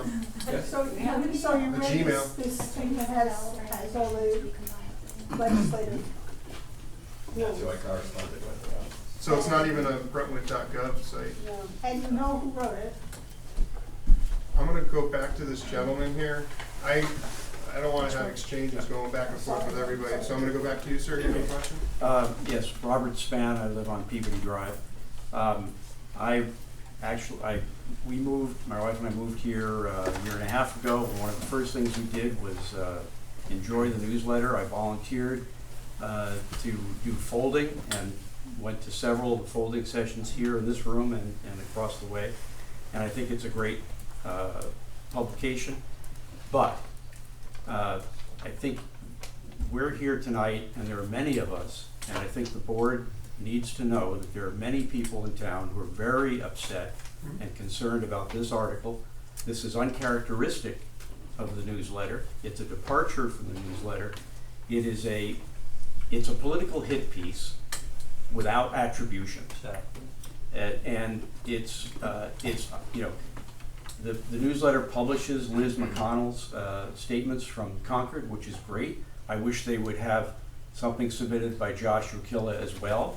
I think it's great to have our elected officials report on what they're doing. We deserve that. But to publish something like this without attribution, to make it look like an official statement of the newsletter, is either, there are only two possibilities here. Either the editors read this and published it intentionally, or they read it and let it go without thinking.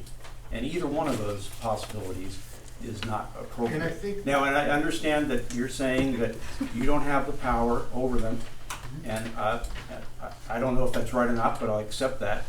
I think it's important for the newsletter editors to know that there are many people in town who are upset with this and view this as a departure from their normal standards. And we did hear a bunch of concerns, and I know I had reached out to them also to say, you know, there were some concerns on this and people wanted to know who put it. Ultimately, it's up to them how they do their publication. You know, I know even their contact information is a Gmail. It's not a Brentwood, New Hampshire Gov link, so they don't even have a town email connection. So, yes. Hi, Bill Dunham from Block Drive. I looked at, all of this has to do, by the way, with the bottom half of page 7. And the bottom half of page 7 really shows us a pattern and trend analysis of how 2 representatives voted. And I zeroed in on Josh Yokella. And it gave me an opportunity to look at his voting record. And there were a couple things with which I had an issue. So I had an opportunity also to go see Josh. And I spent a good 25 minutes with him talking about 2 of the items for which he voted. And I found him to be cordial. He was able to defend his argument. And I was pleased with the discussion that we had. But he didn't seem to have a problem with anything apropos the bottom half of page 7. It is simply a pattern of how people voted. And that's what we ought to be looking at, the pattern of how people voted. This is an eye-opener for a lot of people in Brentwood, and there are probably just as many people who were thrilled with the bottom half of page 7 as there were who were against page 7. I know it And I'd like to probably also look up stuff, so. I'd also like to say, though, that we know that the New York Times and Washington Post gave up the practice of journalism about 50 years ago, but it looks to me as if the Wall Street Journal and the Brentwood newsletter have continued in that vein. So, thank you. Thank you. So I just wanted to jump in a little bit because I didn't actually finish what I was originally presenting, and I do have something that I wanted to offer. Again, acknowledging that you may or may not have the power to do anything with it. But again, and since the folks from the newsletter are here, and believe me, I am not here to criticize politics. This is really about the way this was presented. It has nothing to do with the content. I am glad that Josh is proud of his votes. I'm glad that Liz is proud of her votes. Again, the names of those bills, some of those bills did not come from the legislature. They're not the names of the bills that were voted on. They look like they were, but they're not. My 86-year-old Texas conservative mother-in-law that lives with me picked it up. I didn't circle anything, but she said, while we were sitting at dinner, it was laying on the table, and she said, who would vote for something that establishes a guilty before proven innocent standard? So it's not like people don't pick this up. But again, I'm not here to debate the content, but that was it when I explained to her that it was about elder abuse and preventing elder abuse. I'm not saying that's anything about me, but she was much happier with that. Where is your mother-in-law now? Chief? Let's see. You're out of this one. So, at any rate, my point is not, and I'll go back to this, it's not about the content of that article, it's about the way that was presented, both in the form, things I mentioned. I will point out one thing, which, again, if there is any legal connections, I'm not saying this is me, but that content was Granite Grok content posted in our newsletter without attribution. Technically plagiarism in a way. I don't think Granite Grok is going to. I actually write for Granite Grok. I know you do. I didn't write that, so just take your jet. I didn't write that, and Granite Grok didn't write that either. They just posted it from someone else that works in the legislature, so that was not written by them. Actually, they posted. Skip wrote it, but he didn't create that table. Or the names of the bills. Okay. And honestly, the bills are actually worse than what the names are.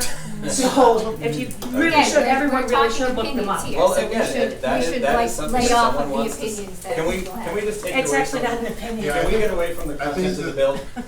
Let me just finish the statement that I was going to make. So again, it's got content that actually was published under a legal entity without attribution. And again, I think it's very unfair because it came right under Liz's content. So it looks like Liz, and I had many people ask me, did Liz write that? Like, not that she's not proud of her bills, but that those bills are not the bills' names that she voted on. So that's the list of things that I think were wrong with that block. The one thing I'll offer before I shut up is someone suggested that if there should be standards, that I present a draft of suggested standards that might be adopted. And I'd be happy to give them to the newsletter. Let me read something that used to appear in the newsletter that doesn't anymore. Letters to Community Policy. This was from August of 2018, April of 2018. We welcome your letters. Letters should be limited to one issue, contain no more than 250 words, and include the writer's name, email, phone number, and address for verification. We edit letters for brevity, grammar, taste, and legal reasons. We reject personal attacks form letters and those appropriate for other sections of the Brentwood newsletter. So that's newsletter policy. What I'm presenting is suggested town policy that could be, and again, maybe I have to go through the town meeting to have this adopted or some other process, that could be adopted that I don't think infringes anyone's rights. I'm not trying to squash dissent. I'm not trying to limit the back and forth dialogue about our town politics. Again, I think if someone, Liz every month publishes the link that will take you directly to what's on the docket for each day that she votes. So anyone is eligible to go and look up the votes that have been taken, eligible to look up the votes that are upcoming, and weigh in and provide input. This is not about any of that. This is just about the way it was presented. And again, I asked Liz to come because she's not directly involved with this, but everyone seems to see her as a victim, or I see her as a victim because all of this got attributed to under her. I'd say there is no victims, there's choice. What? Sometimes there's choice. Depends if you complaint. She had the choice to put that under. No, Anyway, she I don't didn't wanna- have the choice to do it. I don't say she's a victim. If she feels that she's victimized from it, that might be And her I'm not saying perception. she is, I'm saying that So there's I don't think. other I types don't of think it victims should- that are real victims. I don't think it should fall on her to respond to that. No, and I agree with you. Should It be- prompted it me to should go be- look up stuff. Good, good. It should be the Brentwood newsletter Should be editors that respond. And I would Okay, definitely fine. encourage you, if you have some forms that you want them to do, So I will I would submit encourage this. you to email that to them. Okay, well, this I wrote to the select board, and I will keep it. And I And there's some will other copies present if it anyone over. wants to see them. I would too. I didn't bring enough for the crowd, sorry. Eric, can you post that on one of the public forums? Maybe the town will post a link on the website. I'll give you Post that. a PDF on the website, why not? Controversial, I really don't. I just would love to see a note in the next newsletter Letting you officially saying that this was not posted properly, and this will all go away. No, I'm not Can I sorry. just one comment? Eric, here's some extras you can I don't want one. I just wanna know what it says. Question about the newsletter? Yeah, sure. Wanna know what it says. You said something about, Liz, including links for her, all the bills, if they're voting I'll let on. Nick read it. There is also a link in that box where you can go to the state website to look at for more information. There is, yes, I agree, that was there, but you would have to do the work to figure out that the titles of those bills were not the titles of those bills. Were the votes accurate? I didn't verify them, I can't verify the votes of all, but I have no, I would none of never us- vote for guilty until proven innocent. I don't know what to tell you. So no, it's not accurate because if that bill is listed that way, then I would never have voted for it. The bill Well, number but that's that's the in step, your vote. so that you I'm put the asking you a number question, there. Representative. No, The bill no. number and the way you voted, is that accurate? I voted on a bill that does not say I voted, that is not a guilty until proven innocent standard. Okay. So that, I go so up and- how you represented it in the newsletter is incorrect. If you wanted to represent it the correct way the bill states, then I would say, yes, I voted for that. Okay, if I go So- look up House Bill 109, is it going to tell me that you voted for it? That's what I'm asking. I'm not If you asking looked up about- House Bill 109, it would not list the bill that you It's have yes or there. no question. Well, that's ridiculous because you I could didn't say, know- you could say Right. House Bill 109 Okay. is for making All right, money. it's not really Yeah, we're going back. we're getting away from this selectmen's meeting. Wait, and that see one's what the exactly, discussion was that over. one's titled right though. All Well, right. HB 109 is titled There right you on go. here. So you guys have one. It's actually worse than what you did. Start asking people to leave. All right, so I think it needs to go very much. I appreciate your concern. And thank you for your time, I appreciate the, And you guys have the copy of this Brentwood newsletter? Can I just ask a question about the newsletter, because I don't know the background of it? So you guys don't have any control over, I've heard the word control a lot today, but don't newsletters and even regular newspapers have the right and the ability to write editorials, and they don't write who signs those editorials, they have them at WMUR, I mean, We understand what an editorial is. Yeah. We understand the editorial boards. This was not an editorial, it was a chart submitted. oh, so I thought it was on the editorial page, sorry. Okay. I will tell you exactly, the First Amendment of the United States Constitution protects anonymous and political speech. Specifically, anonymous and political speech. So I know you can't yell fire either. There are restrictions, but anonymous speech is not restricted. Unless it is that are in So I think we should direct Karen to talk to LPC or Hampshire Municipal, whatever they're called now. And see how we make known that it's a separate entity from. Yeah, they have to put something on it.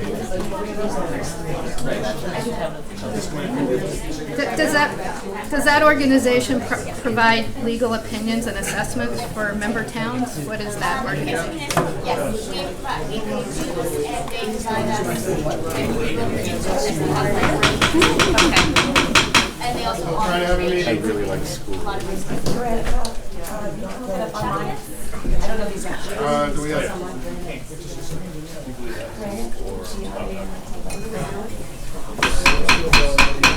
We're gonna come back up here to the front. I think we need to do, Seats up in front now, if anybody wants to. old business. You wanna do old business? Is the matter closed? Go to the notes first. Notes. All right, notes, So the first note is just to update the board, there was a piece. Excuse me, if we're gonna have a conversation, we can move in the hallway, we're still having a meeting. Thank you. So somewhat. Please shut the door. Close the door. Shut the door, please. Thank you. Good night, Betty. Ready. We're still supposed to look at it. Whenever you want. Whenever you want. please. All right. So the first note is just to follow up on the complaints that you have received about our waste systems and the recycling. So they gave us a listing of all of the 2018 disposals. There was one that was listed that was disposed of incorrectly. I was told that the driver was spoken to and disciplined appropriately. The rest going forward is there. Going forward. And they gave us a list of disposal sites because E.L. Harvey is no longer a single service. I think there was a listing of 4 or 5 facilities that they can take our recyclables. The only other thing is, you'll note some of those facilities are transfer stations. So what Kennard has explained to me is that while we only produce 6 or 7 tons in a week, it's not enough to fill a truckload. So what they'll do is they will bring our stuff to that facility and then join it with another community's recycling to try to scale the transportation costs. Makes sense. Yeah, it makes sense. There was a memo in the mail from Steve Cummings as a follow-up to the inspection at 47 Norfolk that was done on May 1st with Wayne and Steve. I don't know if you want to bring Wayne up or if you're comfortable with the Wayne, memo. I mean, it basically said. I didn't even see you back there. You got lost in the crowd. You were You're trying to hide. stuck in the forest. I think he was quite comfortable stuck in the forest. All right. What do you wanna know? Yeah. I mean, it said that the paving does not contribute to the overflow. The cobblestones at the end of his driveway is the contributing factor, and one solution he said was to change the ditch line. Steve thinks he should put down, about halfway down his driveway, put a culvert. And the water coming down off the road, coming down, it would come right down, right into that culvert and right into the woods, right there. And that would be at his cost. That's his cost, that's correct. Be his cost, the water is coming down there, But like you said, you crowned that road, right? we crown the road. The road, Which is the way we're supposed to. that's the way it's supposed to. The road is crowned, the water comes down, but even if you go down and look at the trees down there, the tree roots are at this high, they're all shown, you can see where the water gets down into the trees all over. So this just didn't happen. Ongoing issue. It's an ongoing issue with the water. And he's down in a hole, and that's where all the water comes down, right down, right in his driveway, right down in the hole. It's a fishbowl. So did Steve get to the homeowner at 47? Steve's writing up a letter. You already got did it yet? Yeah, he's gonna explain everything of what he said. He's gonna have a letter. For you guys, and you got time to leave for him. Okay. Steve also submitted a letter about Railroad West and needing a dredge and fill. So his estimate was $5,000 to $6,000 for him to drive with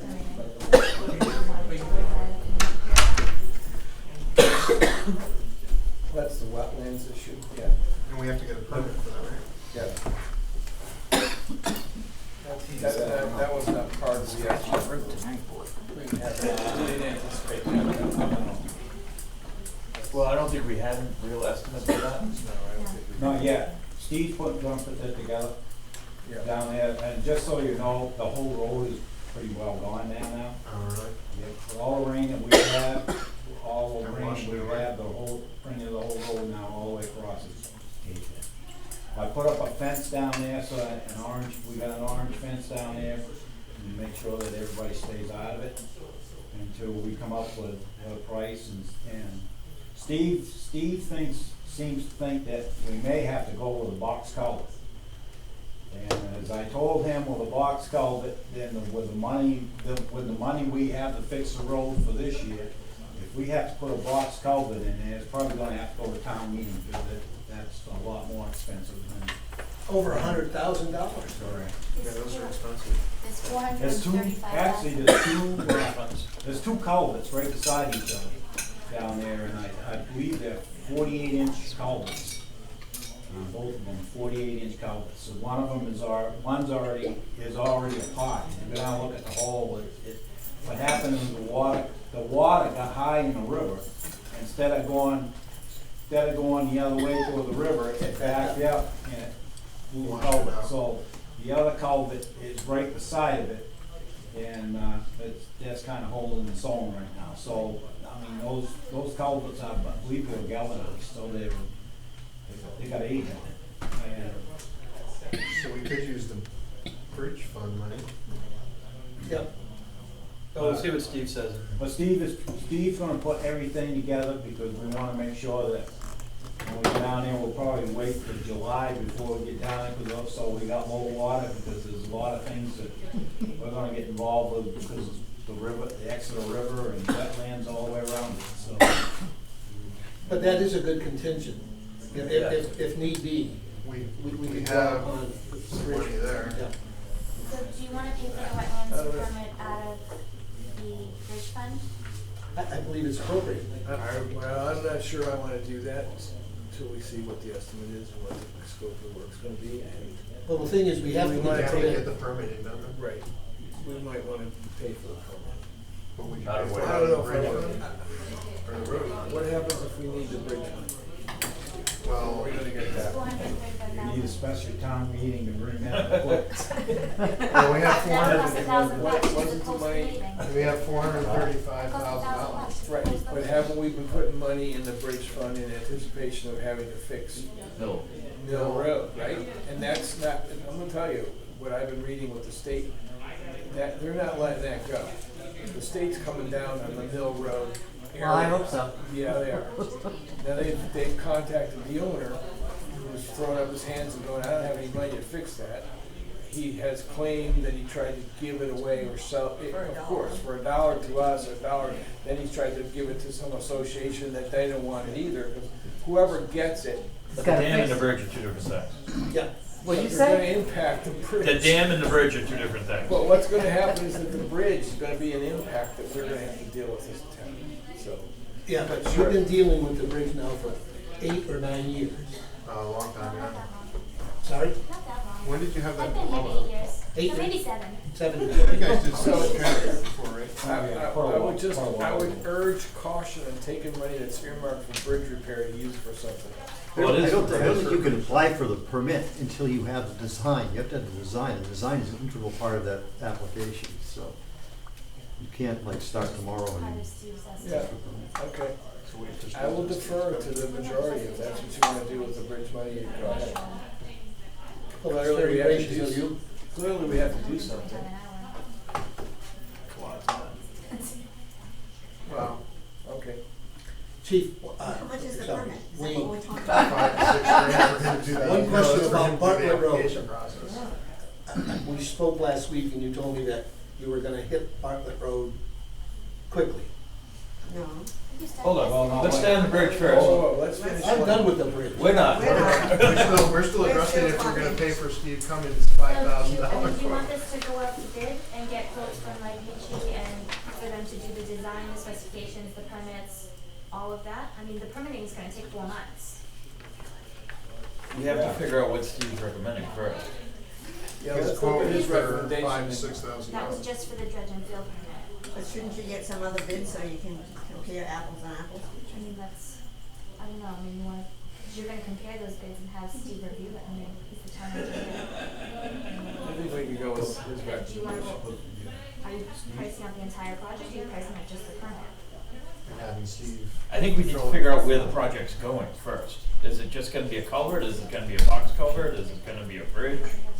Steve's gonna compare those with a box culvert. He really thinks it should be a box culvert because the distance across where the two culverts are, it would be more better than putting two culverts like we have in there, and they're only gonna last, I don't know how many years it was before when, guys get records of when those went in. So he's looking at 5,000 to 6,000 to do that? Yes, we'll table that until Steve comes up with another memo. Yes. Good idea? All right, so we'll table it. Everyone in agreement with that? Oh, I thought you wanted to go forward with Ken it. and Phyllis?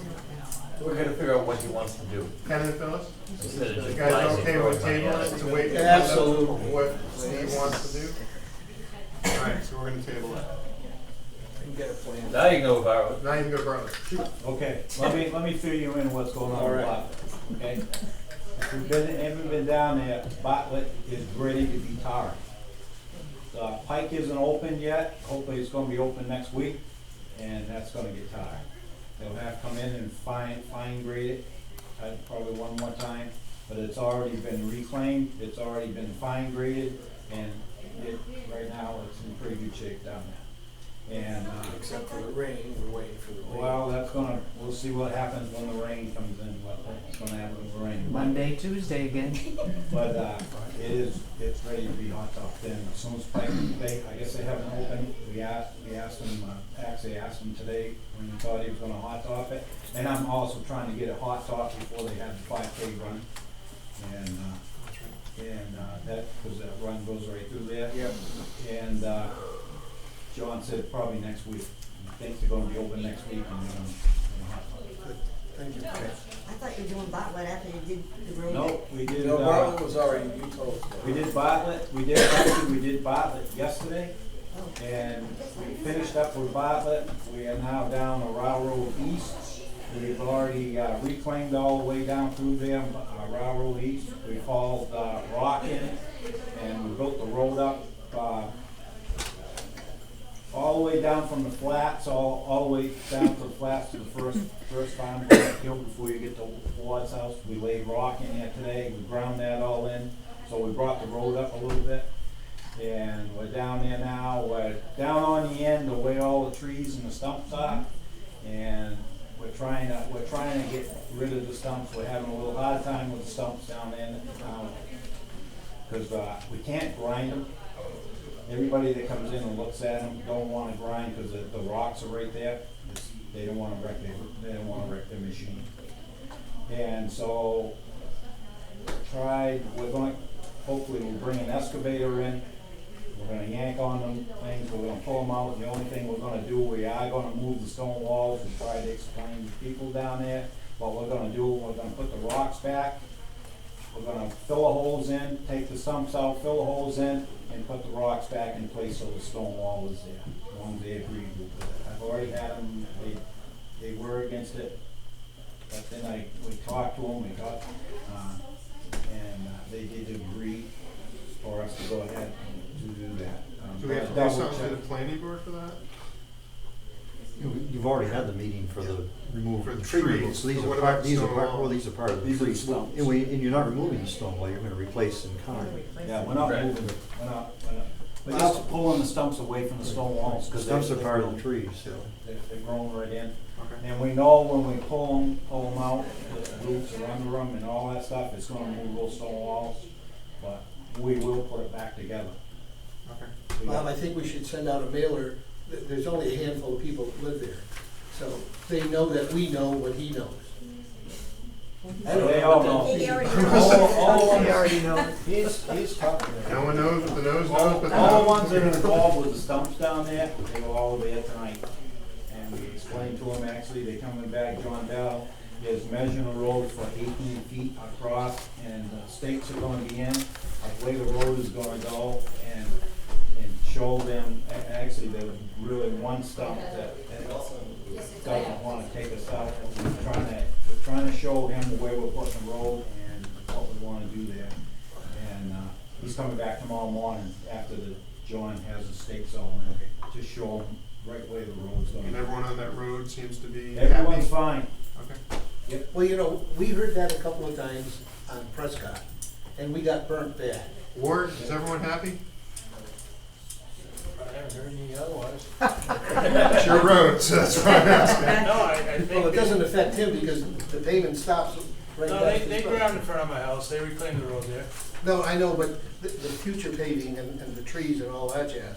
I haven't heard anybody complain. I think everybody's happy that the town's moving forward with it, and it seems like it's going in the right direction and doing a good job from what I've heard. Yep. I haven't heard any complaints. Okay. We trust Wayne. All right, good deal. Carry on. Everything going. The other thing I wanted to bring up, is the, new truck that we ordered. The new truck is being built. Hopefully it's gonna be here in July. As soon as we get it in July, we're gonna take it from there, and it's gonna go to, Fairfield, which now they're located in Hooksett. Kentucky. So we'll have to take the truck up there, and hopefully we'll have the truck back by September. Okay, Yeah. perfect. That's long. Yeah. Okay, good deal. Everything else going good? Yeah.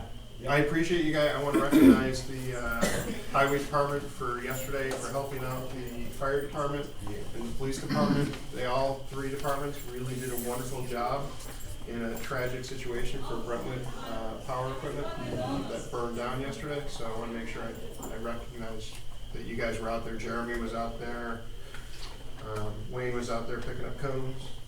Police department was out there directing traffic and trying to make sure there wasn't multiple accidents from the rubbernecking going on once the road was opened up, and there was 10 different fire departments there. So it was, I'll tell you, the officer you had at Middle Road and 125 was very courteous and very responsive. I didn't identify myself. I just stopped like a lot of people stopped. And I should have said to him, I'm the selectman, I just checked it. But I just said, I just want to know what the status is. He was very nice. He was very polite. I think it was Kevin that was on duty there, about 8:30. Kevin Nealon? Yeah, I think that's who it was. Yes, yep, So and then he was- went up to security. Just tell him he did a nice job, thank you. Oh, good, he will. and then he stayed there until what, 7 in the morning? All your officers Yes. did a good job. Yeah. Thank you. And he stayed until 7 in the morning. Yeah, that was a long night. Because they had hot spots going throughout the night, so Yep. you guys did a great job with that. And he had used the backhoe to pull down Yeah, walls. we had to and pull everything. the walls down because they were falling all over the place. They had several walls in there. That's a good example of the cooperation we could have in town on a regular basis. All three departments were working wonderful last night. So I appreciate that. The other thing, what was I wanted to mention? I lost the thought. Sorry. The other thing I wanted to bring up, and Cameron filled me in today, is my bonus that I have. I didn't know where you guys were on that bonus. Is that up for, when was that due? Usually you do it in April, you didn't do it because we were waiting to meet with Wayne, which you did on April 16th. Wayne and I also need to come up with some goals for 2019. For the second half of it. I make a motion, we give him his money. The town people voted. Second? Second. All in favor? Any opposed? No, not from here. The first half, we'll do that next Yeah. week. Okay. So there you go. All right. Thank you. Anything else? I don't have anything. Yes, sir. While the topic's in front of the board, I know the board isn't bound by the vote from town meeting 2 years ago, but I think the board as a whole is jerking the road agent around as opposed to what the town voted. The town voted that to be part of the road agent's salary, and I think this bonus idea is misplaced. The town voted for something, and the Board of Selectmen should make that the road agent's salary and not have to go through this. Your concerns are noted, and I think we've already had multiple meetings and discussions about that in the past, so I will note your objection to the way the budget was proposed to us. Anything else? I think the chief is all set. Thank you. I'll meet you at the bank. Well, we all get a share.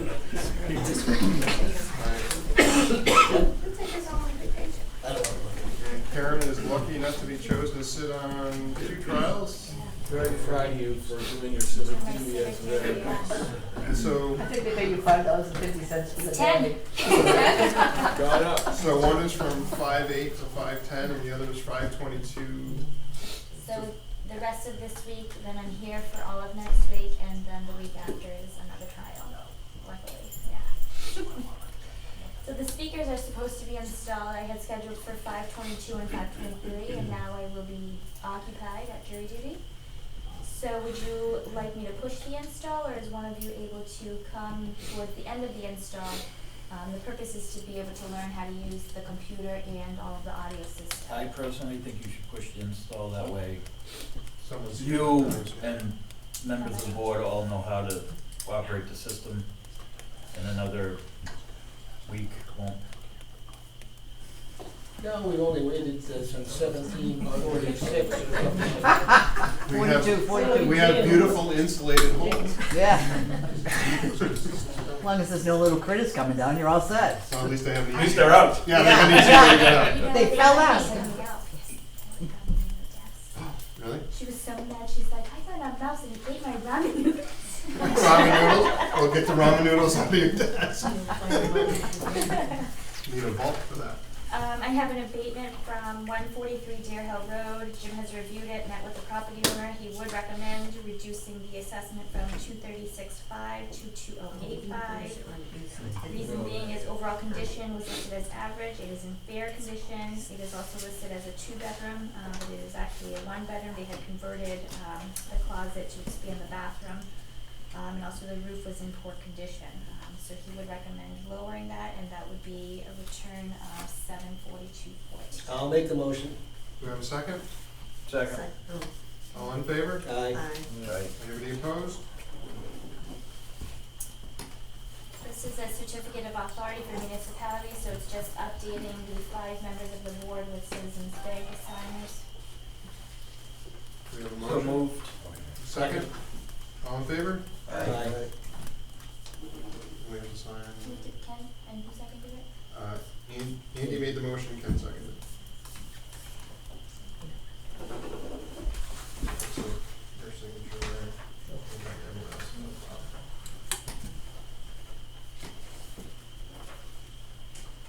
This is a letter of credit for 3 Ponds LLC to reduce the letter of credit by $387,149.80 in accordance with the procedure described in the legal subdivision and site plan regulations. I'll make a motion. Is that okay by the planning board? Yes. Second. All in favor? Aye. Anybody opposed?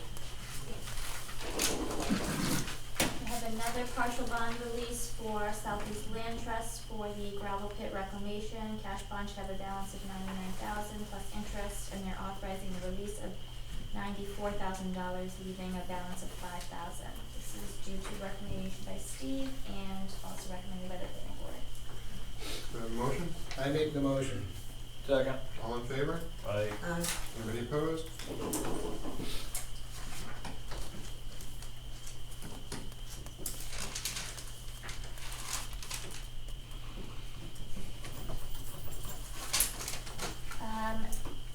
The state notification system is being changed to use a code red platform.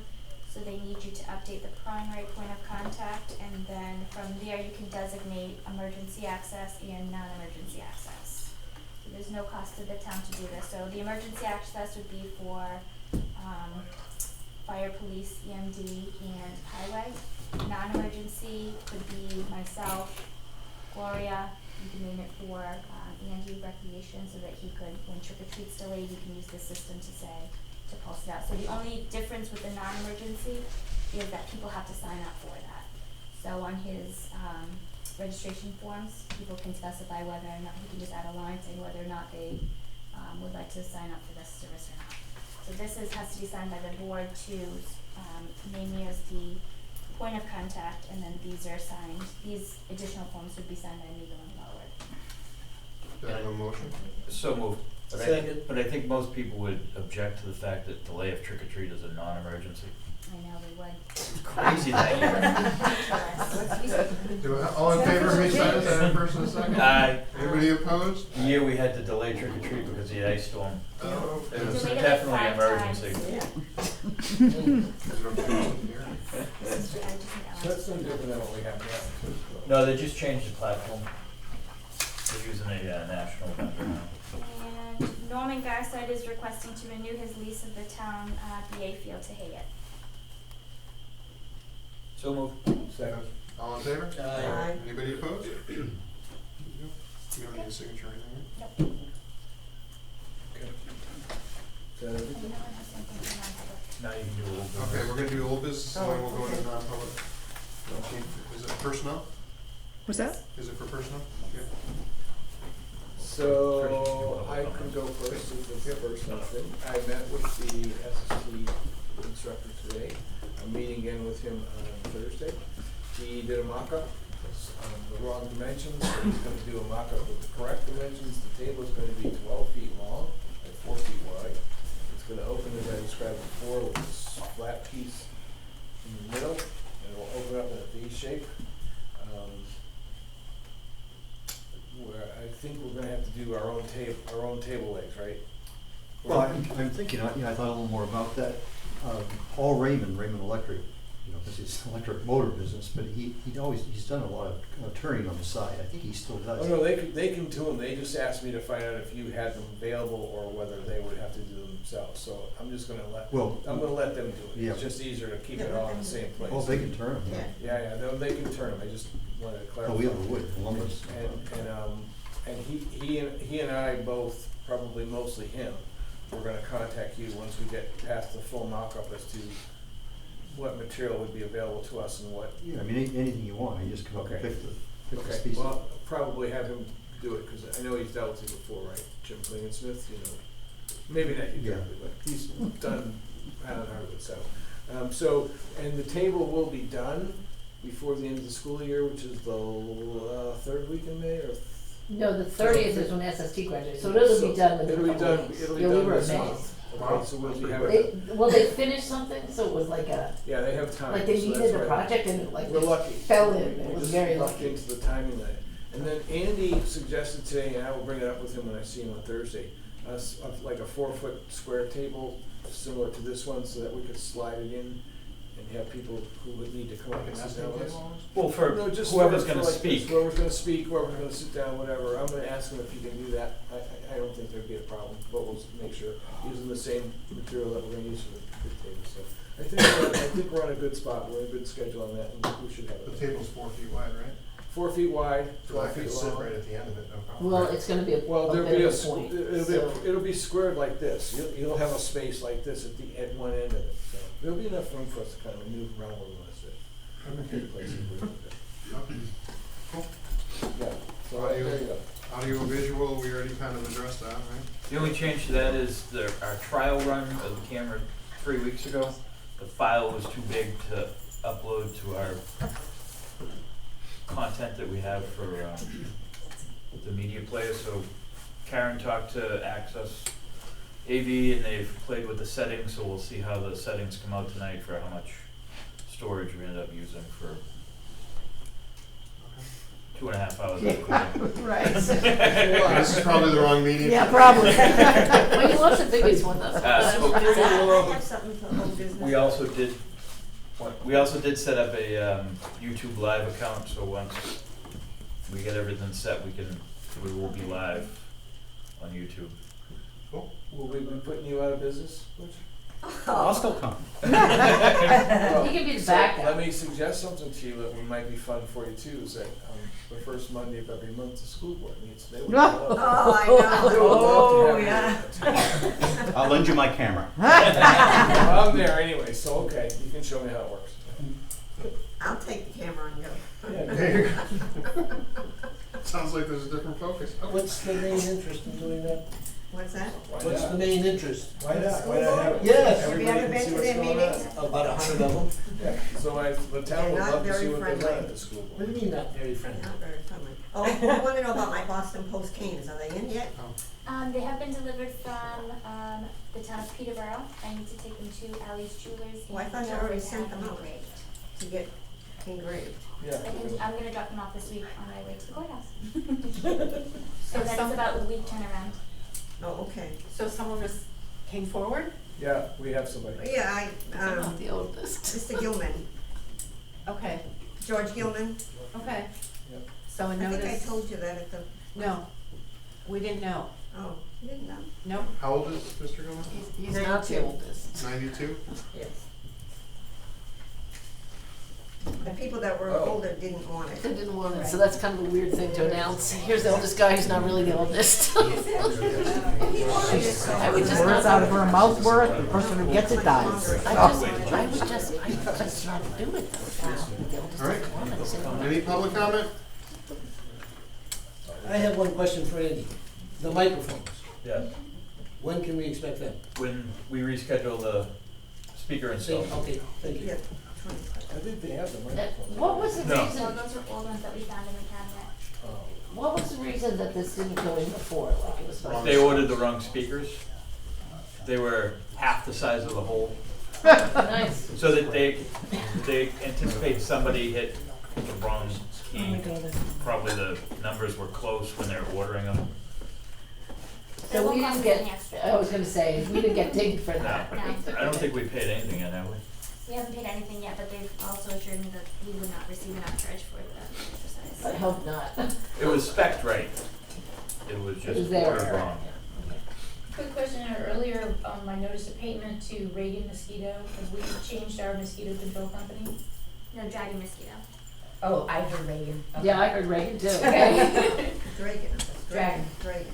Dragon. Dragon. You know, the fire breathing thing? Dragon, dragon. Let's call the whole thing. Anything else from public? And I'm gonna make a motion that we go into non-public session for personal reasons, under in accordance Thank with you all chapter for coming. 91A:3 Okay, and by the way, II, I'll C, take D, this E, $5. and I. I'm not gonna do that, please. We need to do a roll call. Any second? How are you? All in favor, roll call. 15 minutes. Yes. You didn't know. Favor, non-public? Yes, yes, yes. There you go.